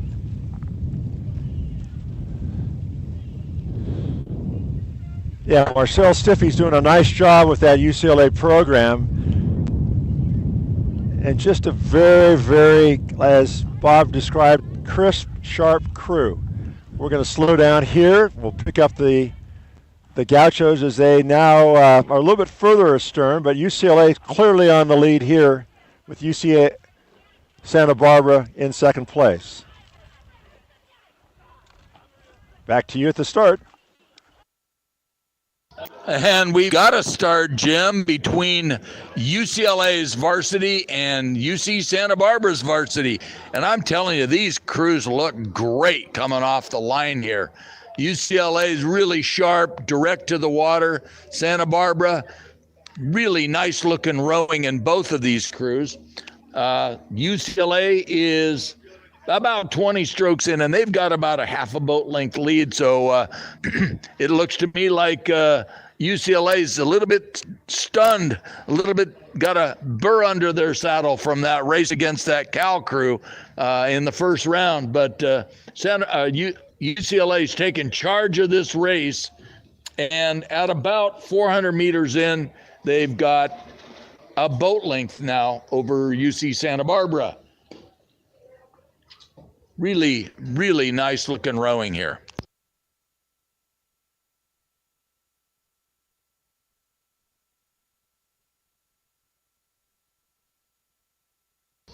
So UCLA settled down to a nice long rhythm here. And Santa Barbara has as well, but UCLA is just outclassing Santa Barbara here in this 1V versus 1V race. Jim, they should just about be in your neighborhood there. They are. As you say, the Bruins are up by a boat length, rowing a very powerful 36 strokes per minute. Once again, this is UCLA in lane 1, closest to the shore. UC Santa Barbara closest to the camera. Let's take a look at the Bruins. Coxon calling for power to the legs on each stroke. Legs! Very nice, very nice, very crisp. Lot of disturbance as they enter the blades into the water. Very smooth. Coming up to the buoy here, we're going to slow down and let the Bruins continue to go towards that finish line. And we'll get a little bit of coverage of the UC Santa Barbara crew. But in lane 26, your race leader is UCLA, followed by UC Santa Barbara. Back to you at the start.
Okay, we're queuing up for race number 27 now. This ought to be a good one with Cal's 4V, 5V in lane number 1 and Orange Coast 2V in lane number 2.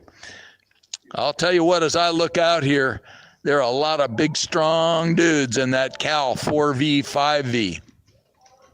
So Scott Franson's got quite an arsenal there at Cal again this year. The Liners flag is up, and they're off.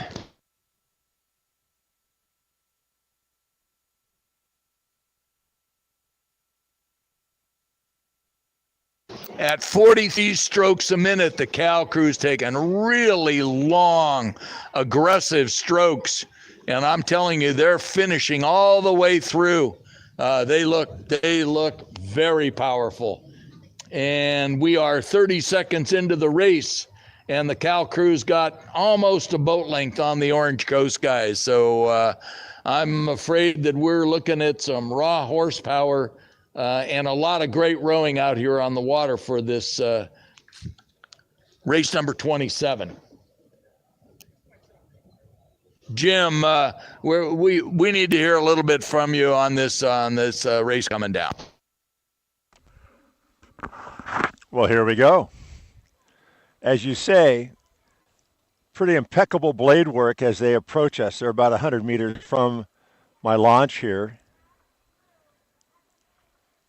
Very impressive. The coast crew as well, plugging along. But you can tell the class of this regatta is, of course, the Golden Bears from California. Coxswain wanting more. They're rowing a very powerful 36.5 strokes per minute.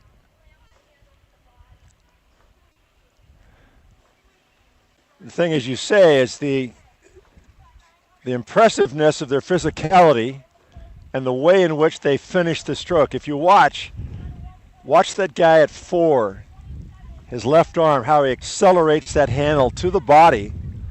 They all do. And you can see they've got quite a bit of run per stroke.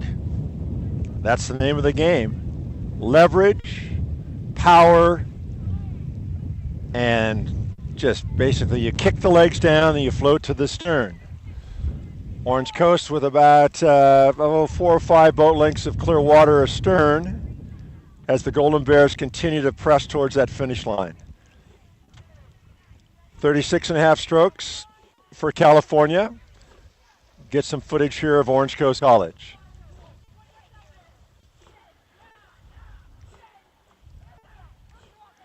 Coast rowing at 36. Oh, they just hit the buoy. In fact, all of the starboard blades hit the buoy. The boat has come to a stop. So now they have to regroup, get the boat up to speed again, and there they go. Back to you at the start. Okay, Jim, another great race coming up. We got Orange Coast 1V versus Cal's second novice boat. And those that saw the first time the Cal second novice came down the course, this is a really powerful bunch as well. So this ought to be a real barn burner coming down the course. Orange Coast number 1 in lane 1 and Cal's second novice in lane number 2. And I'll tell you what, there's some powerful guys in both of these boats. This is a fun start to watch. This is powerful.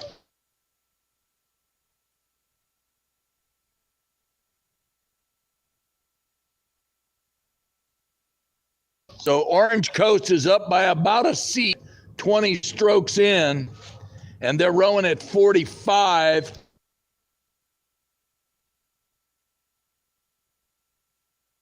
And Cal's still at 40 at, let's see, about 250 meters in, almost 300 meters in. They're dead even. The Cal guys are finding a little bit more of their rhythm going now, and it's Cal and Orange Coast, bow ball to bow ball. Coxswain's got a really nice course, a little bit of a breeze out here on the water now. Great race.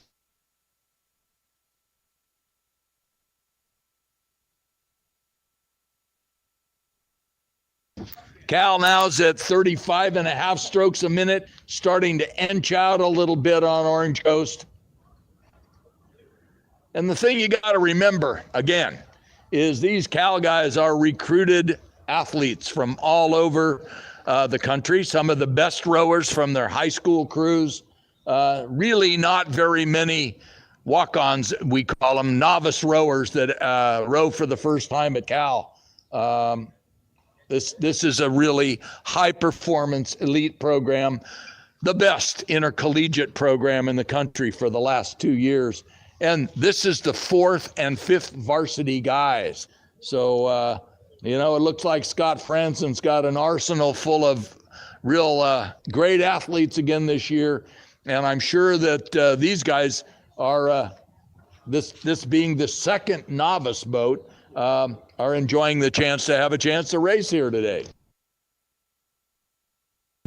Crews now are coming up to the buoy, and California has a 6-seat advantage over Orange Coast College.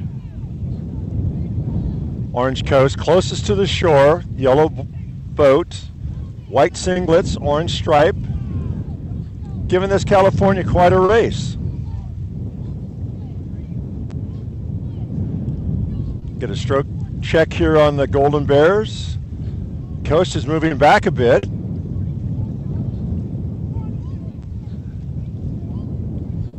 Cal at 34 and a half.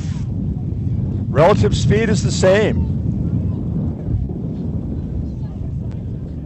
All right, you can hear the coxswain wanting more. Coxswain sits even with the bow ball of the Orange Coast crew. Orange Coast is throwing everything they've got at this California crew. Doing a very nice job of staying in this race. California, of course, would like to get some clear water or about 3-second lead as we hear some horns as we come towards the finish line. All right, here we go. It's time to take the rate up as we're about 250 meters from the finish. Now just a bit of clear water between the Golden Bears and Orange Coast College. California still in the lead as they take the rate up. It's exactly 1 boat length. Little bit of open water. Very impressive, both crews. Flag is up at the finish. And crossing the line first is California, followed by Orange Coast College.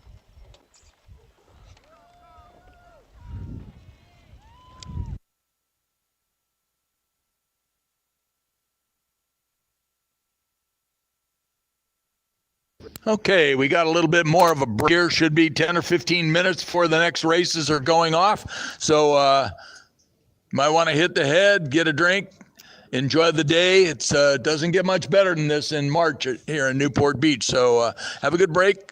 And the next race up will be event number 29. It will be Long Beach State, San Diego State combo, 1 novice versus UC Irvine's 3rd varsity, 2nd novice combo. So a big combo race coming up. Stand by.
Attention Marina Park. Attention Marina Park. All round 3 schedules have been posted. Again, all round 3 schedules have been posted. Thank you.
Okay, rowing fans, we are entering the last round of the regatta today, and we have that combination crew from Long Beach State and San Diego State. I don't think they've changed their lineup again, but because they have different colored rowing singlets on, it's really kind of fun to watch. So event number 29, we got Long Beach State, San Diego State, first novice combination boat in lane 1. And in lane 2, we got UC Irvine's third novice, second novice combination boat. So we've got combination boats all over the place here. The water's still pristine, flat, perfect out here. Just a little breath of wind out of the west. And by the way, we're against a Sabbath regatta. All these kids here at the Newport Harbor Yacht Club are doing what yacht clubs do. They're launching all their Sabbaths now. So I'm told that we have to finish our rowing regatta on time, or we'll be overrun with kids in their Sabbaths. So we're under pressure here today. So event number 29 is queuing up right now in lane 1. Long Beach State, San Diego State combo boat. The Long Beach State athletes have yellow singlets and the San Diego State athletes have red singlets. And they're facing the UC Irvine 3V2N combination boat in lane number 2.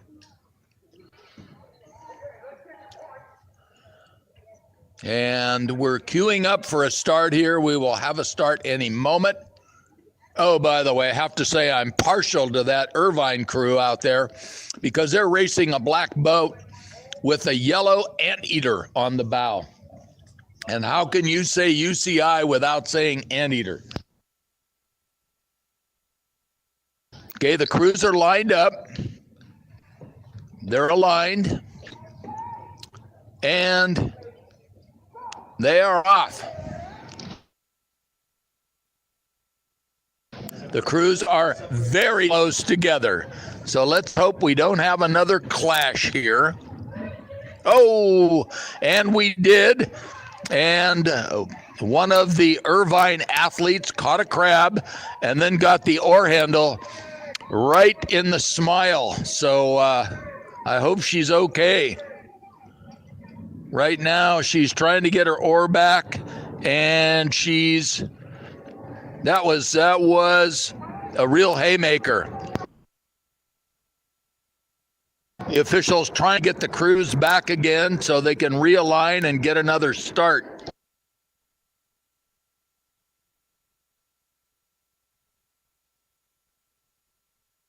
So on that event 29,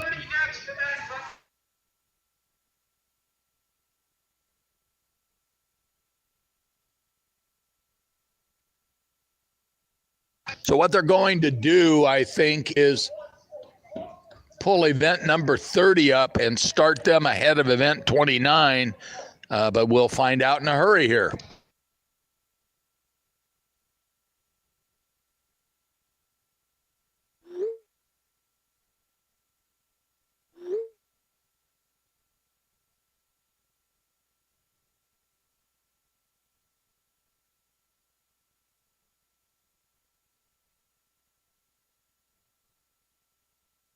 So in event number 30, we've got UC Irvine's 2 varsity and UC Santa Barbara's 2nd varsity.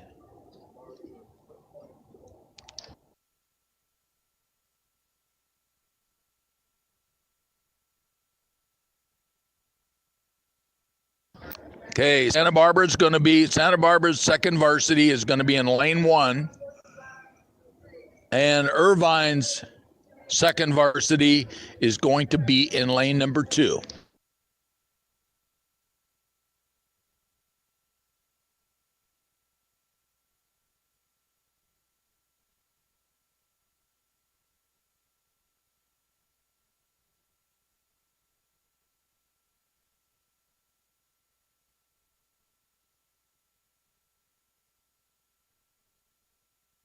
So the crews from event 29 have pulled off of the course.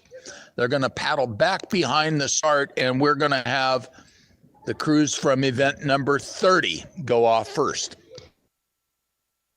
We had a clash on the start in event 29, so now we're just going to go ahead with race 30, and we'll bring 29 back shortly.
Okay, event number 30 is queued up here. In lane 1, UC Santa Barbara's 2V, and in lane number 2, UC Irvine's 2V. And they're off. Nice solid start by both crews.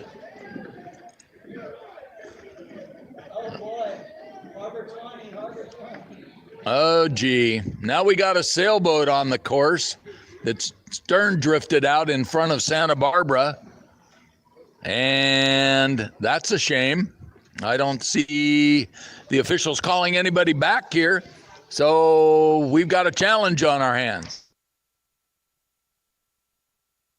Fortunately, everybody's getting to race 3 times today. And that's one for John Walker and his official staff to solve.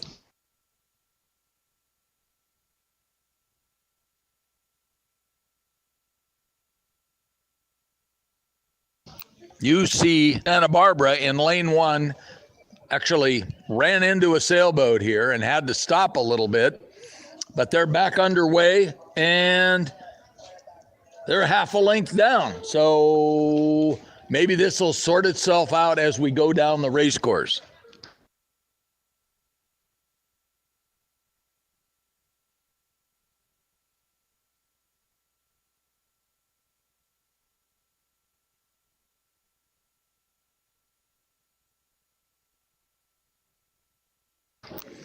Okay, we're queuing up now for event number 31.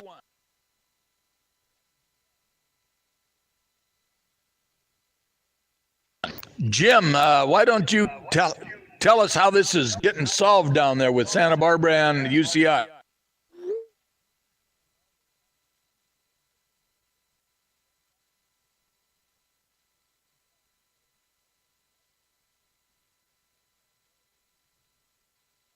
Okay, we got event number 31 underway.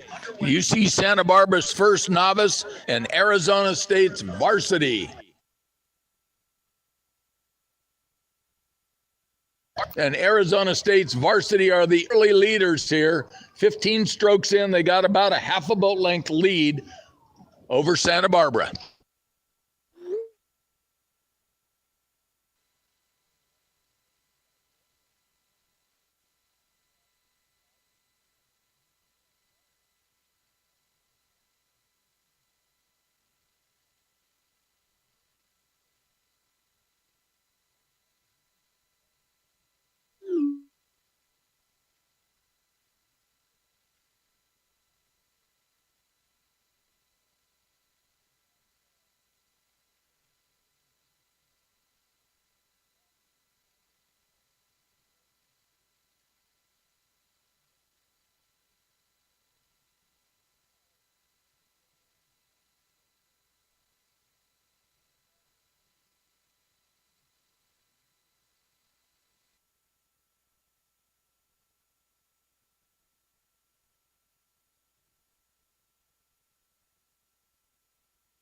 really nice video coverage. It seems like UC Santa Barbara that hit the sailboat here in the starting area rode themselves back into the race, and now they're a half a boat length ahead of Irvine. So good racing, Santa Barbara.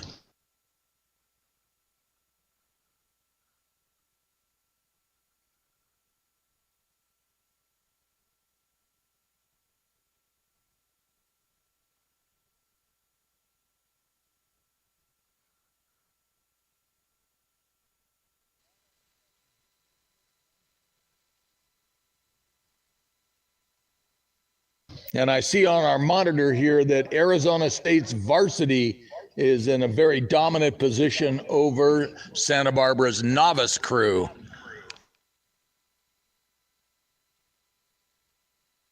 I hope a sea monster didn't get Jim out there in the other commentary launch.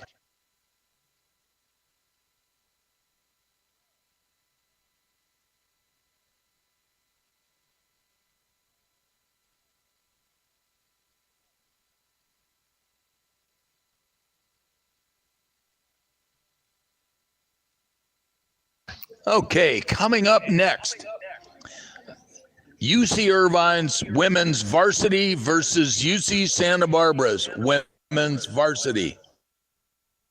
This should be a good one. Lane number 1 will be UCI's varsity, and lane number 2 will be Santa Barbara's varsity.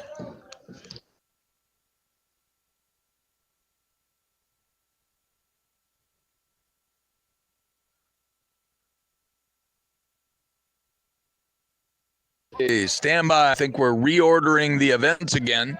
I think we're going to go with event number 29 again. That's the one where they had a little bit of a clash, and now they're doing a restart of event number 29. Long Beach State, San Diego State novice versus UC Irvine's 3V 2N combination.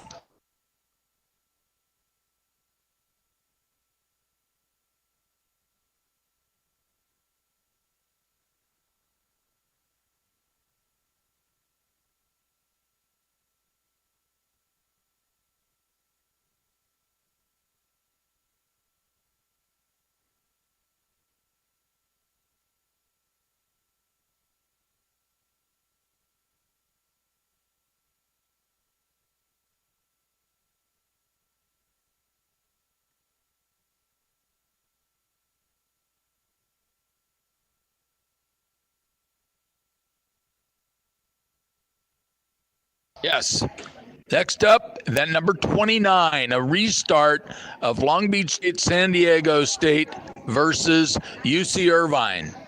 And they're underway, and there seems to be a lot of distance between the two crews. So maybe we're going to get the start going here, and I'll tell you what, the crew from Long Beach State, San Diego State combination is blazing out of there this time. I think they're trying to get open water, so there can't possibly be some kind of an accident.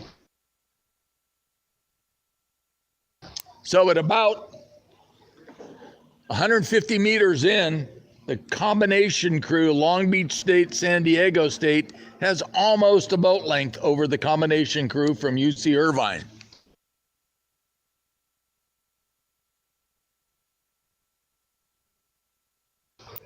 And one of the things that's interesting, I mentioned before, the world's biggest Sabbath regatta is going to happen here right after our rowing regatta.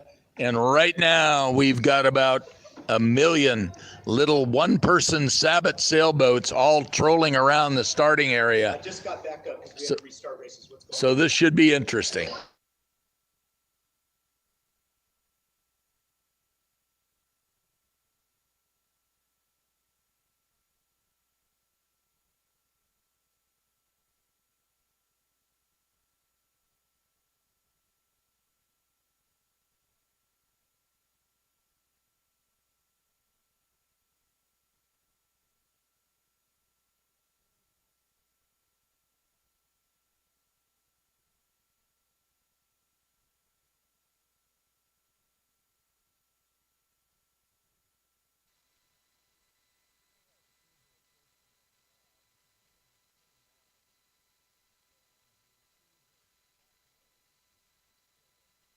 Okay, we're queuing up the start for race number 32, which will be UCI's varsity crew and UC Santa Barbara's crew in lane number 2. UCI in lane 1, UC Santa Barbara in lane number 2.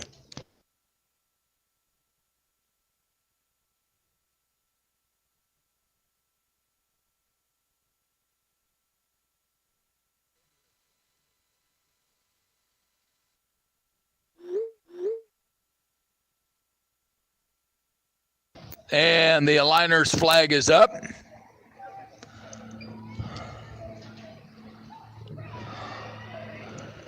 And they're off. So UCI lane number 1, bright yellow oars and black singlets. And Santa Barbara in lane number 2, yellow oars with a black diamond on the end and black singlets. So UCI and UC Santa Barbara's 1Vs coming down the course. Both women's crews. Here we go. So at about 20 strokes in, it's UC Santa Barbara with a 2-seat lead over UCI.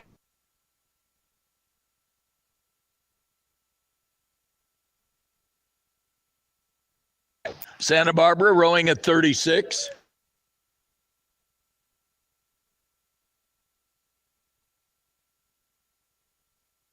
Check that. It's Irvine with a 4-seat lead over Santa Barbara. Irvine rowing at 36 and Santa Barbara rowing at 33. Looks like a really good solid push here by the Anteaters. They got about a half a boat length now, 350 meters into the course.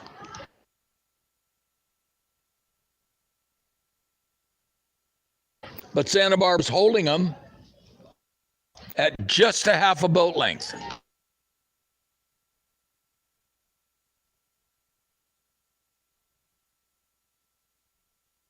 Irvine now at a 34.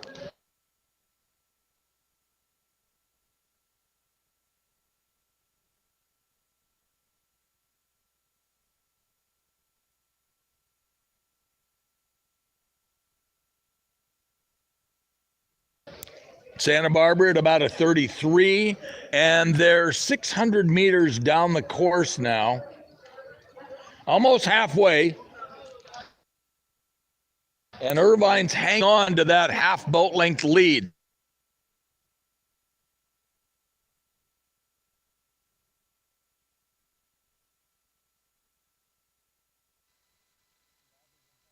Yeah, this is great rowing. The Irvine crew looked very tidy.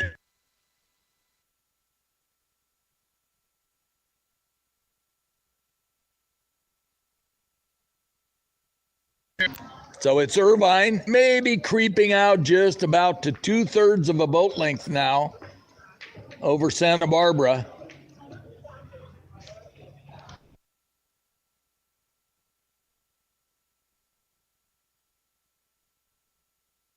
Nice racing.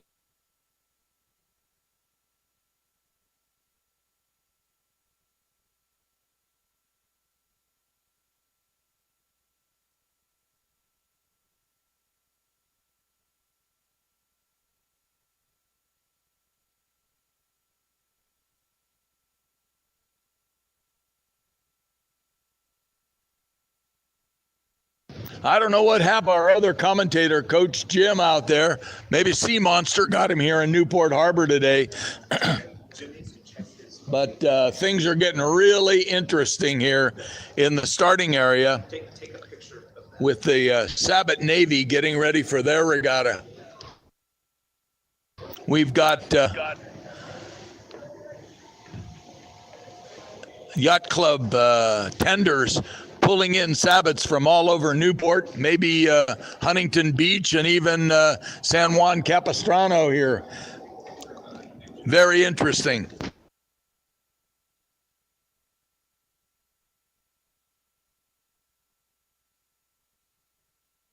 Next race up is event 25. Excuse me, event 33, and this is our first cup race of the day.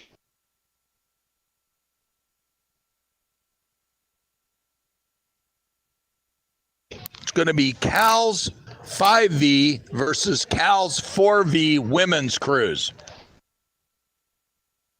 You better believe that there's going to be a lot on the line in this race because the women who are supposed to be in the 5V are out to prove that the coaches made a big mistake by calling them the 5V and not the 4V. So this is a Cal grudge race now between these two women's crews, and we're trying to clear a few sabots out of the way so we can get this one started.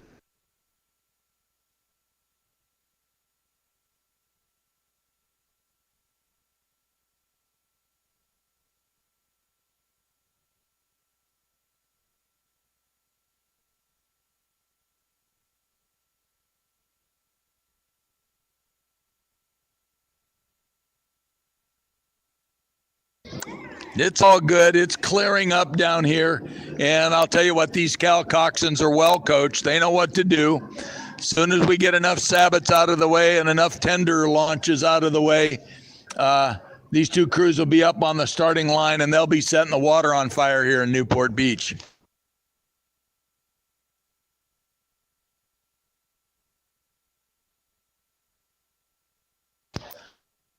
So event 33 is the Steve Gentz Cup, the Steve Gentz Challenge Cup, the first cup race of the day.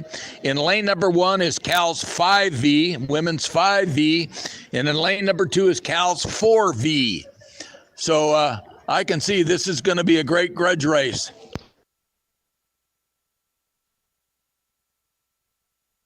Needless to say, both crews are in white boats and both crews have similar looking racing gear. And this will be a great throwdown for the Bears. Real quick, Bob, can you hear me now? This is Jim, over. 5 by 5, you're all clear. Sorry about that. There was a sea monster, and we finally took care of that, and looking forward to this next race. And they're off, Jim. The two Cal crews are off. They're dead even. 4V versus 5V. And right now, the 4V has about a 1-seat lead 50 meters into the race. But I'll tell you what, this one's all blood, sweat, and tears. We got great drone coverage, and the 4V crew has about a 2-seat lead now at 150 meters in.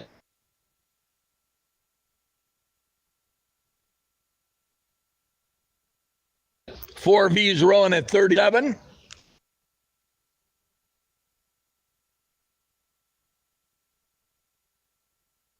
And the 5V's rowing 36.5. And that 4V is just inching out. So it seems like the Cal coaching staff may have gotten it right, that the 4V's just a little bit better than the 5V, but there's plenty of racing to go here. Jim, can you pick them up yet? I certainly can, Bob, and one thing for sure, California is going to win this race. Right now, it's the 4V in lane 2, which will be closest to the camera as they come up alongside our launch. Once again, this is the Steve Gentz Cup. The rigger at Orange Coast College is who it's named for, and a very good race. The 4V rowing a little bit lower than the 5V. Once again, the 4V is closest to the camera, and the 5V is closest to the shore. As they come up even with us, I'll tell you exactly how far up the 4V is. Great competition. I'm sure they battle it out all during their training sessions. Coxswain in the close Cal boat is yelling, "How much do you want it?" And right now they've got 6 seats over the other crew on the shore lane. Once again, the University of California, the Golden Bears, racing for the Steve Gentz Cup. Still 6-seat advantage for the 4V closest to the camera. Let me take a quick stroke check as we approach the buoy.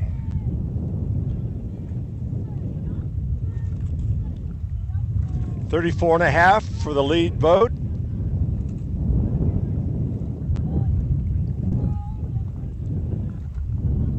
36 for the trailing boat. So once again, University of California duking it out here in Newport Harbor for the Steve Gentz Cup. We're going to slow down now and go back for the next race. Back to you, Bob.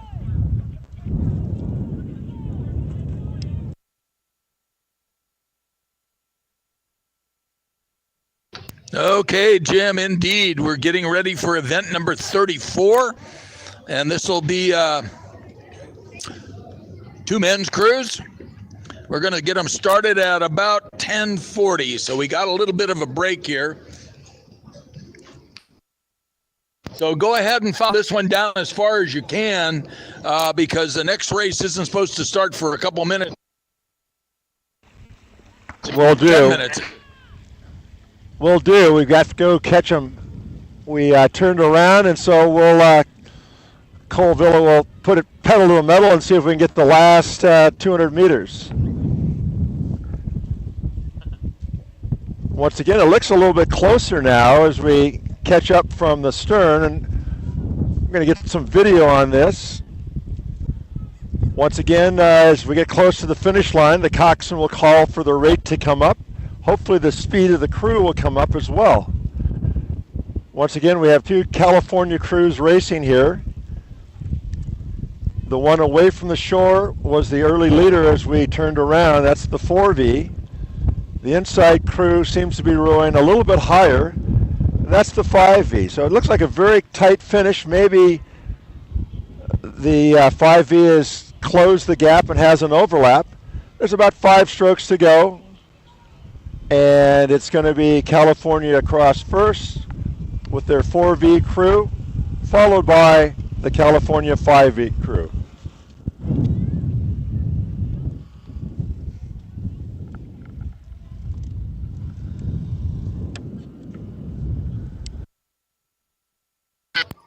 Great racing indeed. That was close. And I'm sure that all these young athletes are really happy to get a chance to come down and race here in Newport today.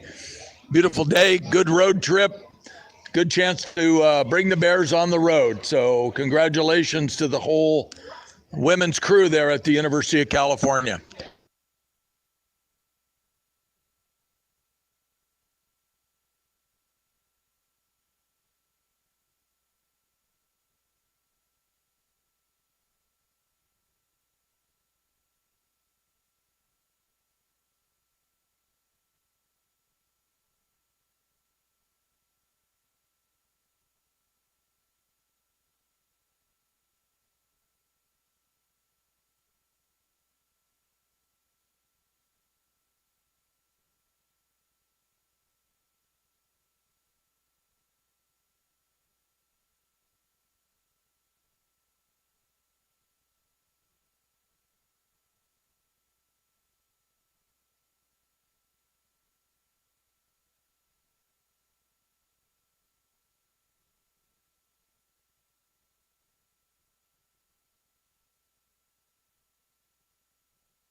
Okay, we're queuing up for race number 34. In lane number 1, USC's first novice. In lane number 2, UC Irvine's first novice. So these undoubtedly are mostly first-year college oarsmen. And a lot of them, it's their first year of rowing, period. So it'll be interesting to watch the skill sets of both of these crews, USC and UCI. They're both club sports at these schools. And we should have a start here momentarily. The Anteaters are ready in lane 2, and the Trojans are ready in lane number 1, and they are off.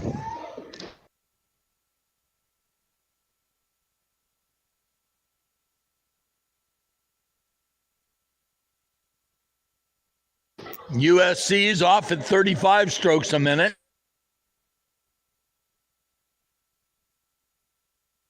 And Irvine, 42 strokes a minute. And yes, indeed, Irvine's got a little bit of a lead as we cross through the first 100 meters.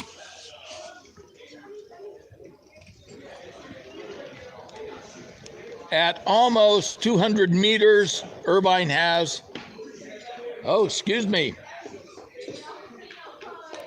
USC has now pulled ahead to a half a boat length lead over the Anteaters in lane number 2.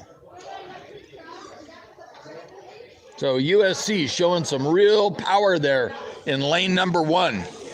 USC has opened it up to almost a full boat length now at 300 meters in. USC has open water. Really nice rowing there in that Trojan crew.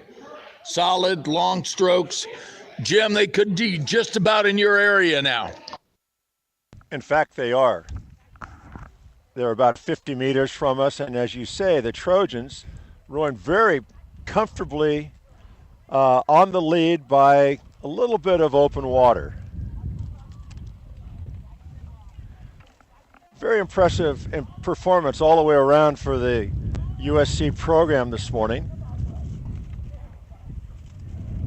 They've got some pretty big athletes rowing at 35 strokes per minute. The Irvine crew is rowing a bit higher, quite a bit higher at 36.5, 37. So I hear the coxswain from the Trojan crew wanting more, of course. Now at 36 strokes per minute. But very tidy rowing, very smooth rowing, very impressive rowing. We're approaching the buoy here, which is our turnaround spot. So SC is clearly on the lead, and we'll get some footage here of the Anteater crew. So this is race number 34. Once again, USC on the lead over UC Irvine. Back to you at the start.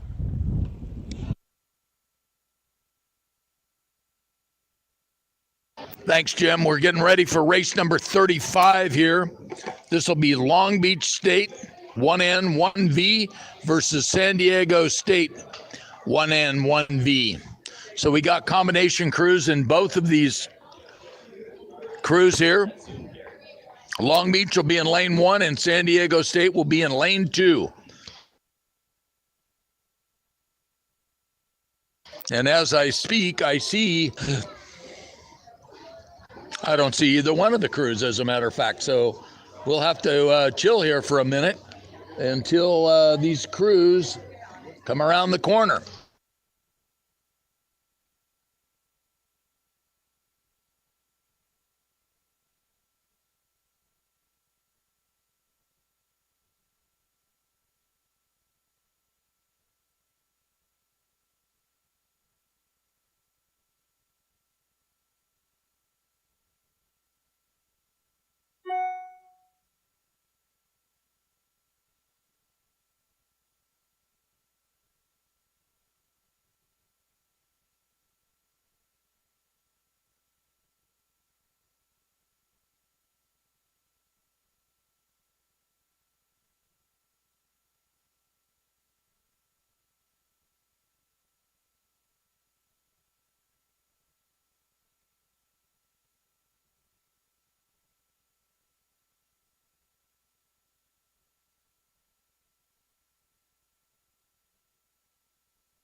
Okay, the crews for event number 35 are queuing up now. This is Long Beach's 1N, 1V combination, and those guys were just on fire in round number 2, so it's going to be fun to see them race against.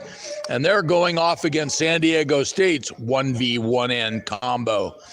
So again, we got 2 combo crews here, and they both have varsity guys in there and presumably a handful of novice guys. So that's pretty typical for club rowing, to have a kid come out and be a novice and be a big, strong, athletic person and manage to get into the varsity.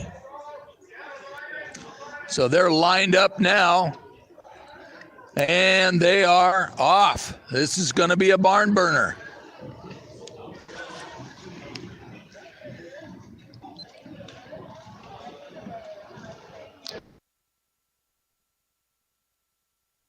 So Long Beach is off at a really conservative 36.5 in the first 10 strokes, and they're in lane 1.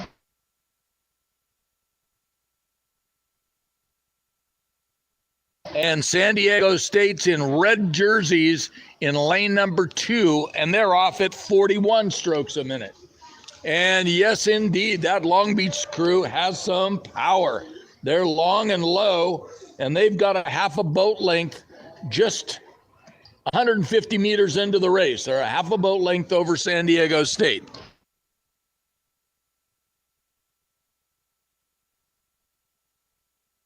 Let me get a rate here on the Long Beach crew.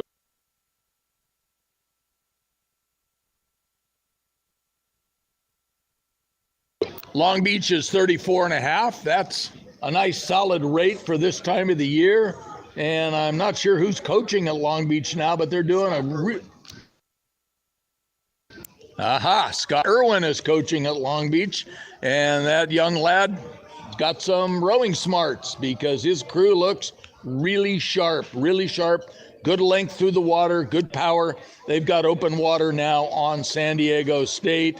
At about 500 meters in, Jim, are they in your hood yet?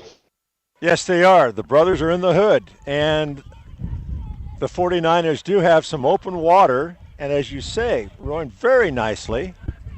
Got some length, nice leverage. They're starting to make a bigger push to get more of an advantage. Let me get a stroke check on them as well. Once again, this is race number 35. In lane 1 is Long Beach State, your race leader, by a couple of boat lengths of open water over San Diego State. Long Beach had a very comfortable, for this time of year, 35 strokes per minute. The Aztecs much higher at 37.5. So as we approach the buoy here, 49ers on the lead by about 2 boat lengths of clear water. We'll get the San Diego crew here on the camera for a bit, and I'll turn it back over to you. Back to you at the starting line, Bob. Jim, we're queuing up for the next race, event number 36. And this is another cup race. This is called the Anfield Challenge Cup. And it's going to be Arizona State's 2V versus UC Irvine's 2V. And so far, I believe we have the Arizona State crew on the line. And the Anteaters approaching the line. Indeed, we will be having a start here probably within a minute. So Arizona State from Tempe Town Lake in Arizona, right near the campus of Arizona State University, and the Anteaters of UCI in lane number 2. Both crews are in white shells. They have black singlets in both crews. And the Aztecs have really cool looking oars. They've got that trident out on the end of their blade. really stylish, I would say.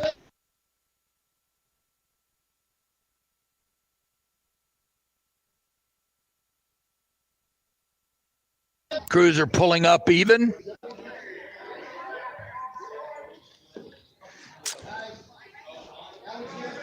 And we've got an alignment. And they're off. Oh yeah, Arizona State is very high off the line, a little bit scratchy. Irvine a little bit more solid. This should be a great race all the way down.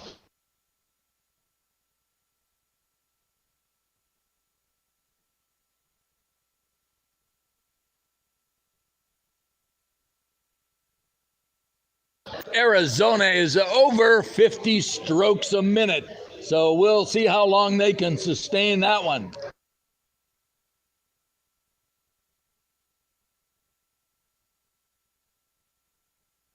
They've settled down to 42 now, and they've got almost a boat length over Irvine in the first 30 seconds of the race. So Arizona paid a lot for that lead. Let's see how it holds up here. Jim, you want to have an eye on this race come down because the next race, the Duval Hecht Memorial Cup, is queuing up already. Bob, the Arizona State Sun Devils, as they say, fear the fork, have gone all out to have that lead. They still are, for this time of the year, rowing quite high. They've settled into a nice 38.5, but they're truly in control of this race over UC Irvine's second varsity. So they'll be coming into view now. And they're really just banging this boat along. A lot of power, not a lot of finesse in this crew, but they're leading. Still at 38 strokes per minute. We'll slow down a bit. We'll take a look at this Irvine second varsity. Be coming into view in just a second here.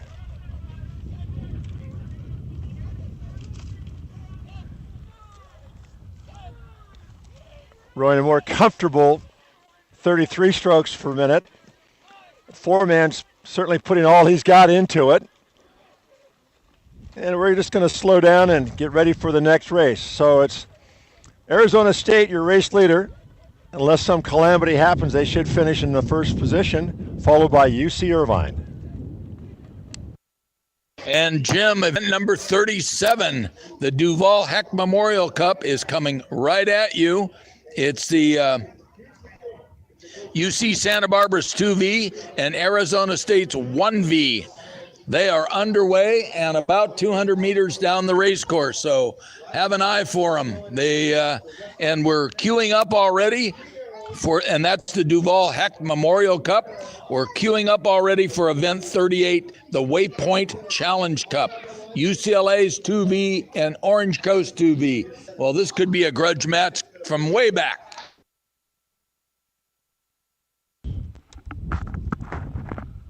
All right, Bob, the Duval Hecht Memorial, and Duval Hecht, of course, the legendary founding coach of the UC Irvine program. Race is quite close. Once again, this is race number 37. And we've got UC Santa Barbara closest to the shore in lane 1, and Arizona State closest to the camera. They're now coming up alongside our launch, with Santa Barbara with just a very slim advantage, if all. Let's get even with the boats. Yes, Santa Barbara has a one-seat advantage, so this is going to be a good one. This is one, if you're an oarsman, you love to be in because partial crab over there, and the Santa Barbara crew, which slowed them down a bit, and now Irvine has rowed through them. Santa Barbara has rowed through them and has 4 seats. So we're approaching the buoy, about 7:50 to go. Your race leader is Arizona State. by a half a boat over UC Santa Barbara. We'll follow him for about 5 more strokes and turn around and get the next race. Once again, the Duval Hecht Memorial Cup with Arizona State, your race leader. Back to you, Bob. And Jim, the Waypoint Challenge Cup, event 38, is 300 meters down the course already, and it's UCLA's 2V versus Orange Coast 2V. And I'll tell you what, as I see it here on the monitor, UCLA has about a half a boat length of open water now on the Orange Coast crew. So it looks like they have really good depth at the UCLA program again this year. So, Jim, this could be hard for you because you went to Orange Coast and UCLA. No priorities there, Jim. Absolutely none. And in fact, I'm a winner no matter who crosses the line first. But as you say, UCLA, the Bruins, have a little bit of open water over Orange Coast College. It's to V or not to V, that's the question. And right now, it looks like it's going to be the Bruins who are on the lead by about a boat length of open water. As we approach the buoy, that's the way it stands. We're going to go for about another 5 or 6 strokes, and then we'll slow down and get ready for the next race. Bruins look very tidy, nice leverage, and rowing lower than their opponents and moving away. So it's race number 38, the Waypoint Challenge Club, with UCLA on the lead, followed by Orange Coast College. Back to you, Bob, at the start. Oh, yeah, Jim, and we're getting ready for, now get ready for this, the Bob Newman Challenge Cup. So every Orange Coast guy and every UCLA Bruin knows about Bob Newman, and his cup race is coming up next. So I hope he's listening and watching somewhere. It'll be USC's varsity in lane 1 and Loyola Marymount's varsity in lane number 2. So the event 39 Bob Newman Challenge Cup, USC varsity in lane 1 and Loyola Marymount varsity in lane number 2.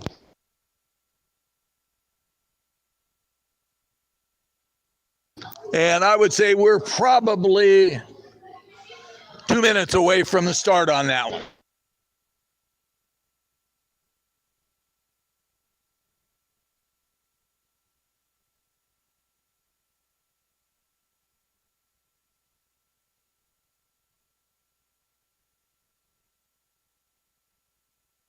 By the way, I have to say I've been kind of looking over some shoulders, and UCLA alums, the old boys, are doing a great job of supporting their program. Bob Newman and Jim Jorgensen and Matt Smith, a lot of guys are putting a lot of effort into making sure that the UCLA program lasts for a long time, and I have a lot of respect for that. They're doing a good job supporting the program, so my hat's off to all you old Bruins out there.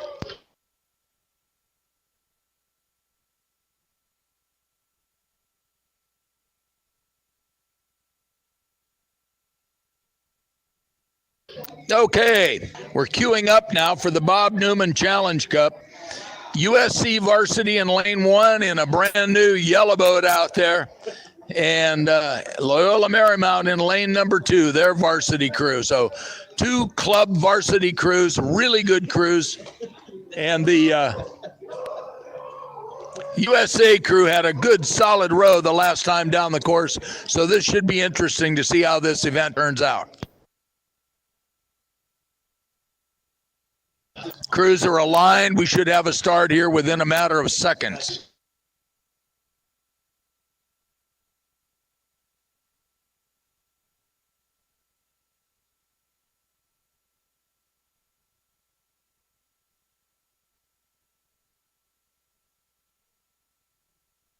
The starters flag up, and they are off.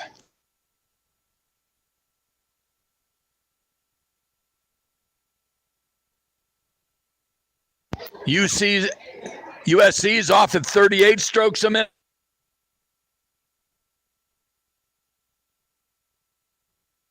And Loyola Marymount's off at 40 strokes a minute. Nice, solid, even start here. I would say they are 150 meters down the course, and it's dead even between the two crews.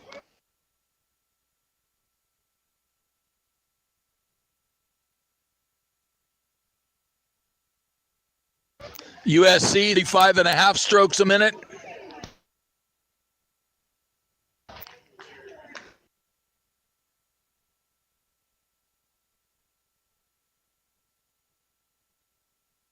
And UCLA, 34.5 strokes a minute. So basically, they're rowing stroke for stroke. They're 450 meters down the course. And to my eye, they are dead even. So, Jim, you're going to have a great one coming right at you there. This one could go all the way to the finish line. Excellent, Bob. And a shout out to my good friend Bob Newman watching from Pinehurst, North Carolina. Here's his cup. SC appears to have a slight advantage as the crews come up even with our launch. SC in the yellow boat, the crimson jerseys, Loyola Marymount closest to the camera, white hull, white singlets. Very close race with the Trojans having about a 4 to 5 seat advantage. All right, let's just take a quick check of the stroke rates.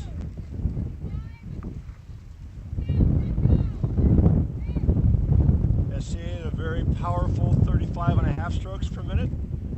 They're actually going stroke for stroke at 35.5. SC seems to be creeping out a little bit on each stroke. They have a little bit more of a ferocious finish, and they're getting more run per stroke. We're approaching the buoy here, which is our turning point, and now USC has 6-seat advantage over Loyola Marymount. In the Bob Newman Challenge Cup, race number 39. Back to you at the start.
Next race coming up, event number 40, the Dylan Ayers Challenge Cup. Dylan Ayers Challenge Cup. It'll be UC Santa Barbara's varsity in lane 1 and Irvine's varsity in lane 2. So, on paper, this should be a great race. So, we'll see what happens. Santa Barbara's in lane 1. They're racing in a white shell. And Irvine with yellow singlets, and Irvine's rowing in lane 2 with a white shell and black singlets. And they are off.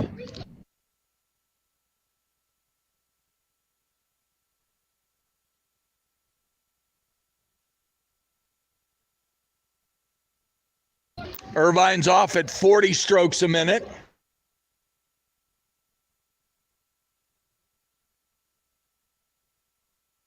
And Santa Barbara's off at 43.5 strokes a minute.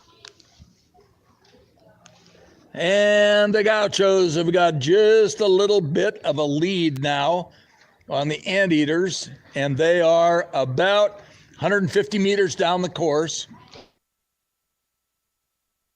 But this is nice rowing. Both of these coaches have got a lot to be proud of here.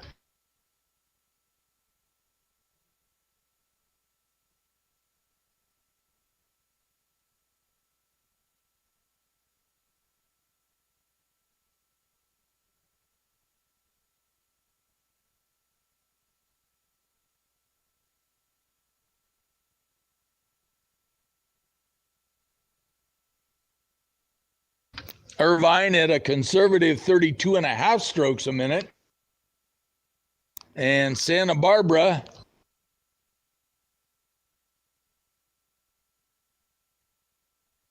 at 37 strokes a minute. Santa Barbara's taken almost a boat length on Irvine. And it's interesting for this early in the season. The Gauchos are rowing a little bit high, it seems like, at 37, but they got a boat length on the Anteaters at 32.5 strokes a minute. So as the season progresses, it'll be interesting to see how they sort of even out. Maybe the Anteaters got a little bit more sparkle to throw at it somewhere along the line. And right now, it's about 700 meters down the course, and it would seem that the Anteaters have stabilized Santa Barbara. Santa Barbara doesn't seem to be moving out anymore. Jim, tell us what's really happening down there. Well, you pretty much got your finger on it, Bob. Santa Barbara does have maybe about 15 feet of clear water over the Anteaters, but it's amazing this early in the season they're able to maintain that high cadence and still move.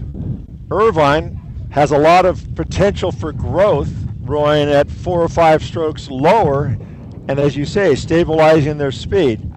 But UC Santa Barbara is your race leader in lane 1, followed by UC Irvine, and the Dylan Ayers Challenge Cup.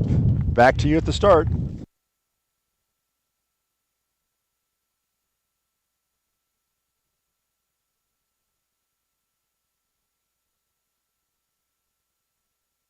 Well, Jim, here's another exciting one for all of us, but particularly you post-Coasties and post-Bruins. Orange Coast 1V versus UCLA's 1V. Now, it seems like the nod should go to UCLA because they actually have juniors and seniors, a little bit more older group in the boat. But, hey, these Coast guys are game, so this is going to be a really good contest all the way down the course. They're lined up right now, and the start is imminent. And they are off.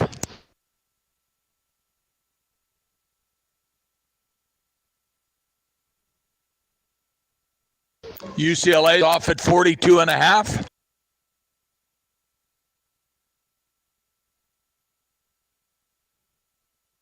Orange Coast at 41. And it would seem that about at the end of the first 25 strokes, UCLA Bruins have got about 2 or 3 seats on Orange Coast. Both crews are rowing in bright yellow shells, and both crews have white singlets. Of course, the Bruins have their blue blades, blue oars. At 250 meters, the Bruins have about a half a boat length on Orange Coast.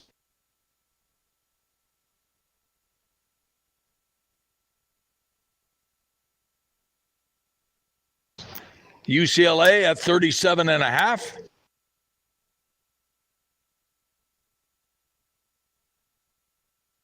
Orange Coast at 37. And Orange Coast seems to be holding the Bruins at just about a half a boat length. So the Bruins are not continuing to move out. Maybe Orange Coast is going to be able to stabilize them and take a little bit of water back. Jim, it's all for you now. Yes, this is a very good race. I would say a great race with the Bruins having a half a boat advantage. But as you say, Orange Coast is not falling back at all. In fact, they're making a nice move right now. UCLA, of course, the boat closest to the camera, is rowing pretty high cadence right now. I've got 36 and a half. Orange Coast, very level. Also rowing 36 and a half, so they're going for it. There's nothing else after this, so why not? Put the hammer down and see how fast you can make that boat go.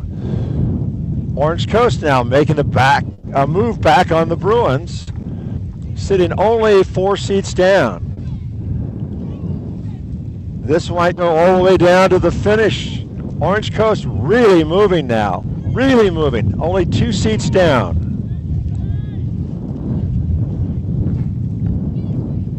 Orange Coast is selling the farm here to get up level, and we're going to have to see how this pans out, but Orange Coast is only 1 seat down. I'm going to follow this one pretty much all the way down the course. This is very exciting. In fact, Orange Coast is almost on the lead. UCLA at 38. Orange Coast at 38. So, the power of the will, the power of I must win, will determine who wins this race. About 250 meters to go. Orange Coast now with a 2.5 seat advantage, almost 3 seat advantage over UCLA. If UCLA wants to get back into this, they've got to go up, and they've got to go up now because Orange Coast is on fire. Here come the Bruins. If you're at the finish, you got to have your finish line camera. This is going to be a photo. Wow, this is exciting. Stroke for stroke, throwing punches. Will UCLA be able to come back and pull it off? I don't know. UCLA is charging. Too close to call. I would have to say it might be UCLA, but I don't know. That was a hell of a race. Back to you, Bob. It was a great race. It's what we all show up here to see, these great races. My hat's off the coaches and the athletes from Orange Coast and UCLA. And by the way, that was the Philip Marshall Durborough Cup. So I guess we'll have to wait to see the photo on that one, Jim. Next up, the need for speed. The Henry T. Nicholas III Challenge Cup. Cal's 4V, 5V varsity versus their 2N, the Cal 2N. This is going to be a real grudge race.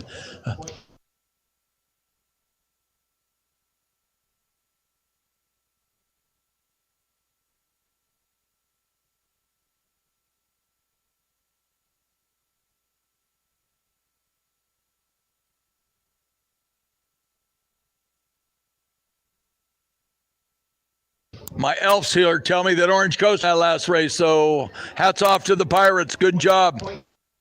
By 0.2 of a second. That's not a whole lot. But you know how that goes. They won. That's all that matters. So the Sabbats are starting to go wild here in the starting line area. I hope we can get this last race off with the Cal guys. I know the coach Scott Franzen's not going to be a happy camper if his 2 racing shells here have to go through a bunch of little Sabbat sailboats. This is the Henry T. Nicholas III Challenge Cup. In lane 1, Cal 4-5 varsity. In lane number 2, Cal second novice. And I'm sure that any of these guys in either one of this boat want to be able to text their buddies back on the Oakland estuary and say they beat the other guys. You don't want to lose this one, that's for sure.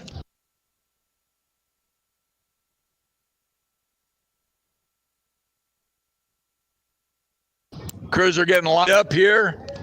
We're holding back the sabots with both arms.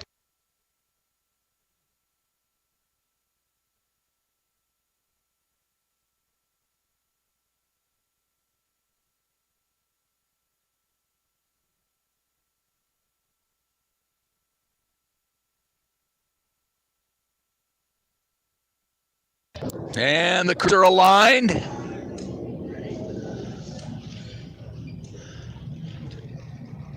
And this is the penultimate race of the day. There's one more after this one, but there's a lot riding on this one, and they're off. The 4V, 5V is in lane 1, and the second novice is in lane 2. And they all got blue tank tops on with big gold C's in the front. Go Bears!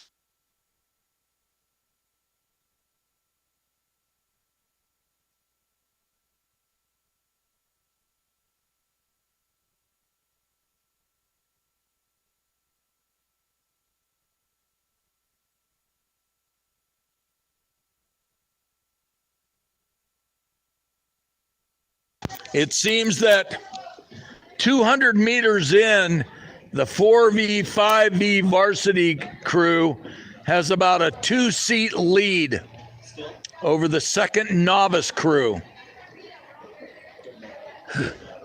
Both crews are really powerful and really rowing well.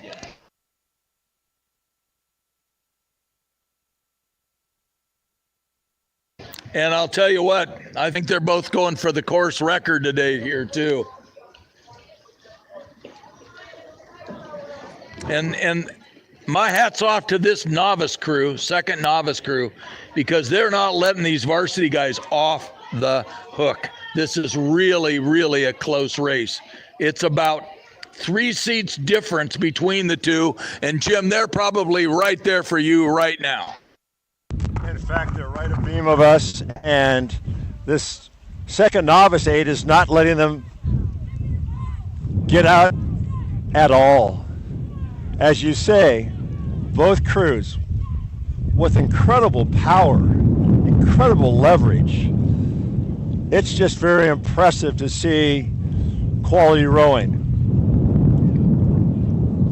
On the shore in the yellow boat is the 4th and 5th varsity, now with about a 6-seat advantage over Cal's second novice in the white shell closest to the camera. Coming up to the buoy here, let's see where it stands. Coxswain of the varsity boat sits even with the bowman of the novice crew. Both coxswains calling for a power move here as they shift. Okay, here comes the second novice. They're coming back on the varsity crew. It's really fun to watch competitors stand toe-to-toe and throw punches at each other, seeing if they can make the other one give up. That will never happen in this race, by the way. The varsity calling for another move here. She's taking the rate up a couple. Still holding a 6-seat advantage, but the relative speed is the same.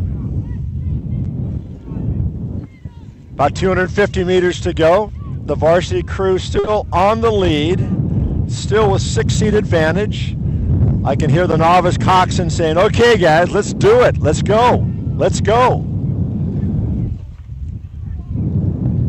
And they've closed the gap a bit, now to 7 seats. It'll be interesting as we approach the dock here at the lighthouse to see who has what left in the tank, because they're going to leave it all out. This is the last race of the day. Varsity's really jacking the rate up now. They're saying, adios, we're gone, we're out of here. But the novices are sticking right with them. The varsity hasn't moved out at all. Flag is up at the finish, and it's going to be a 6-seat advantage for the varsity 8 over the novice 8 as they cross the line now. Great racing.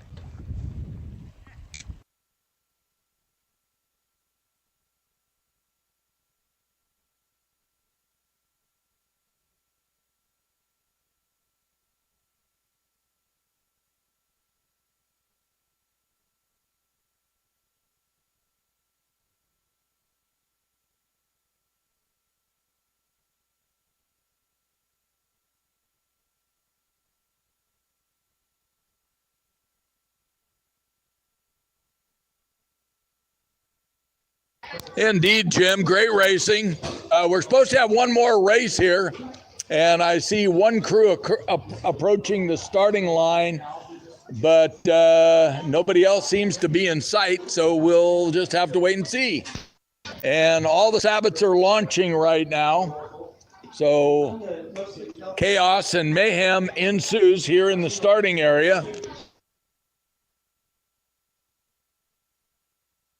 Want to thank everybody who helped put this regatta together today. The TRC crew for the production, and all of the volunteers and launch drivers and U.S. rowing officials, and certainly a lot of credit to the coaches for having the crews this well prepared this early in the season. And the athlete, of course. I mean, you know, most of these rowers out here are rowing in club programs where they actually have to pay to row. And it says a lot about their character to put in the hard work and then still have to pay to take these strokes. So guys and gals, good job. And I'm looking forward to seeing y'all race in the San Diego Crew Classic and all the different championships as the season goes on. So Jim, thanks. Good job today. And thanks to everybody who put this together. Appreciate it. And Bob, thank you for the excellent commentary from the start. And of course, a fun fact, UC Irvine, mascot, anteater. Am I not correct, Bob, that you were part of that committee that decided that the anteaters would be the mascot for UC Irvine? Committee of two, Pat Glasgow and I. When we happened to go to Irvine the first year the school was open and thought they needed a unique mascot. So now you have it, the Anteaters. And by the way, Jim, that last race is coming into sight right now. There's a event number 43, the UCI 3V 2N versus UCI 1N. And they're approaching the starting line right now, and we're going to see if we can actually get this race in. Excellent. Look forward to it. And with the Sabbats out there, organized confusion is best. So hopefully we can get that race off without any incident. And I look forward to calling that final race. Back to you, Bob.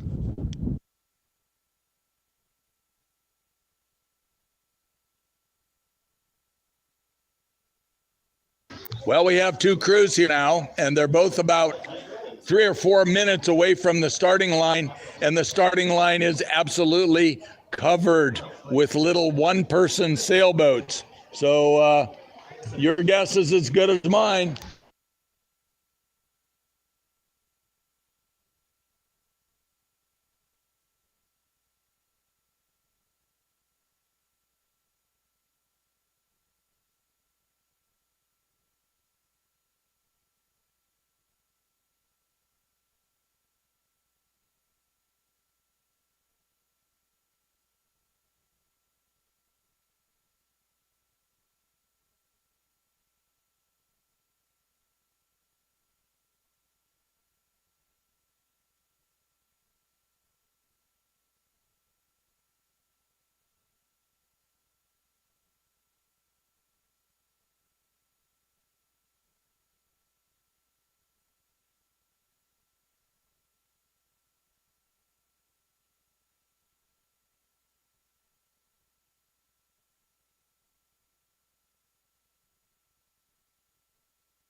Well, we still have another race queuing up here, sports fans. Now we have Sabbats about 100 meters down the race course. It'll be interesting to see if they can get out of the way in time.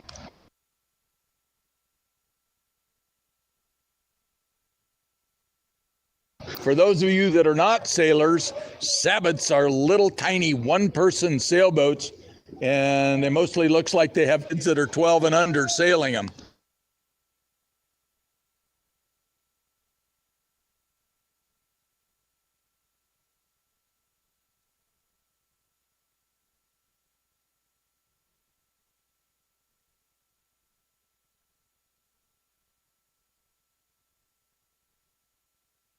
Okay, the course is clearing out, and the Anteater crews are approaching the start.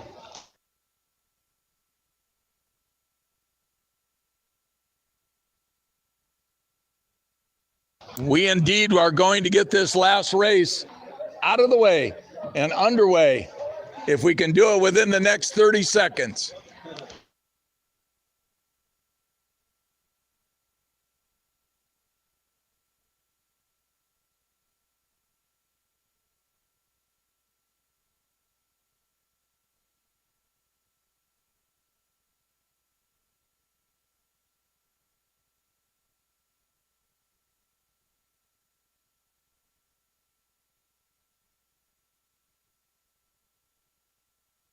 Okay, we've got the lane 2 crew up against the starting line buoy.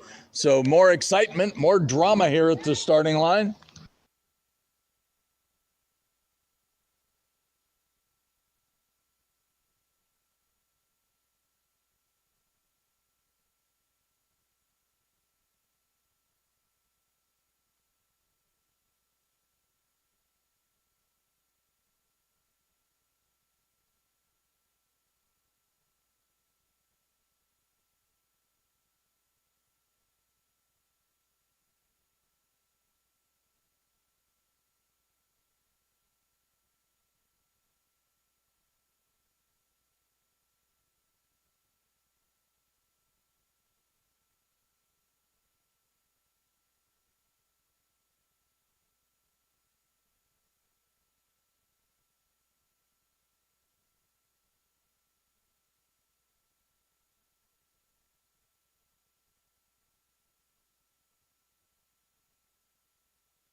Okay, Jim, we're about a minute away from a start here. This is going to be a UCI 3V2N combination versus a UCI 1N crew, and these are both women's crews. All right, and what a coincidence. Both crews, both shells, have anteaters on the bow, so we're happy about that.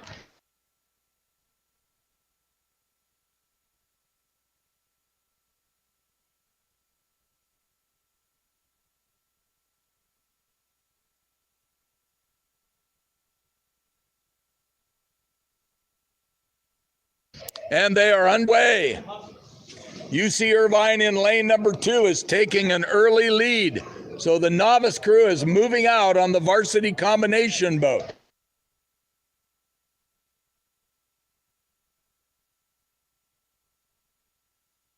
And the Irvine crew in lane number 2, the 1N crew, is rowing at 38 strokes a minute, and they look really tidy there. So, Jim, they should be just about down to where you are now.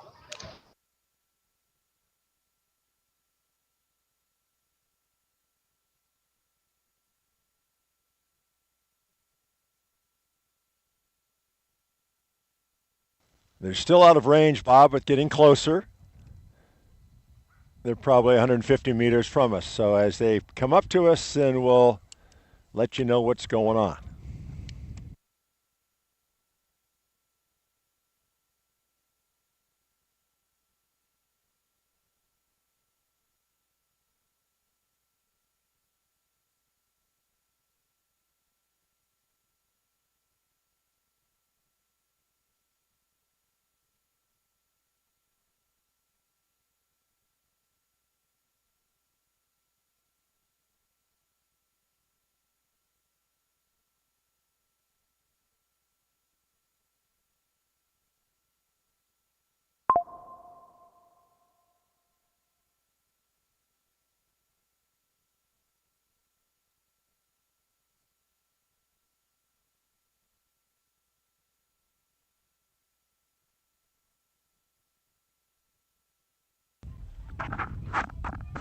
Crew's now coming into view, and in lane 2, the Irvine First Novice boat has a sizable advantage over the boat in lane number 1, the 3V Second Novice.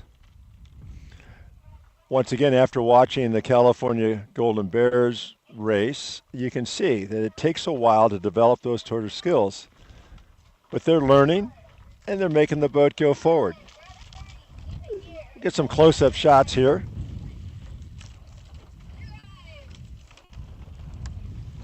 The First Novice boat clearly in control of this race.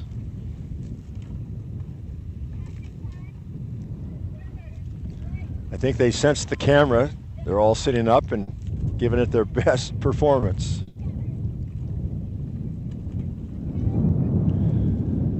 For novices, rowing a very respectable 31.5 strokes per minute.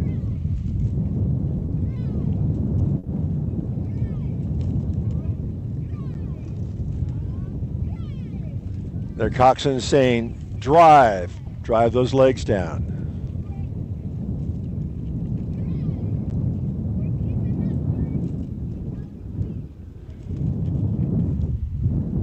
This one's clearly under control here.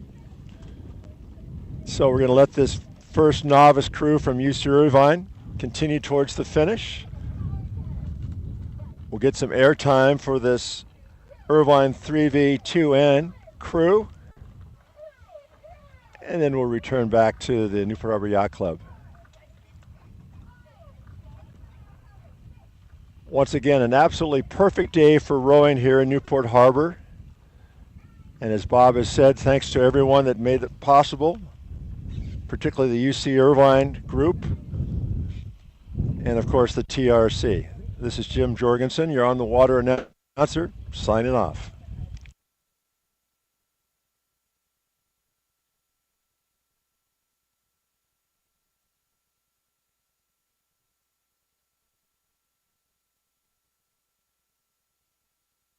Yeah, for Jim and all the production crew and all the volunteers, athletes and coaches, I hope you enjoyed the production today, and we'll be doing this again in a year on the same day. Thanks for watching. Bye.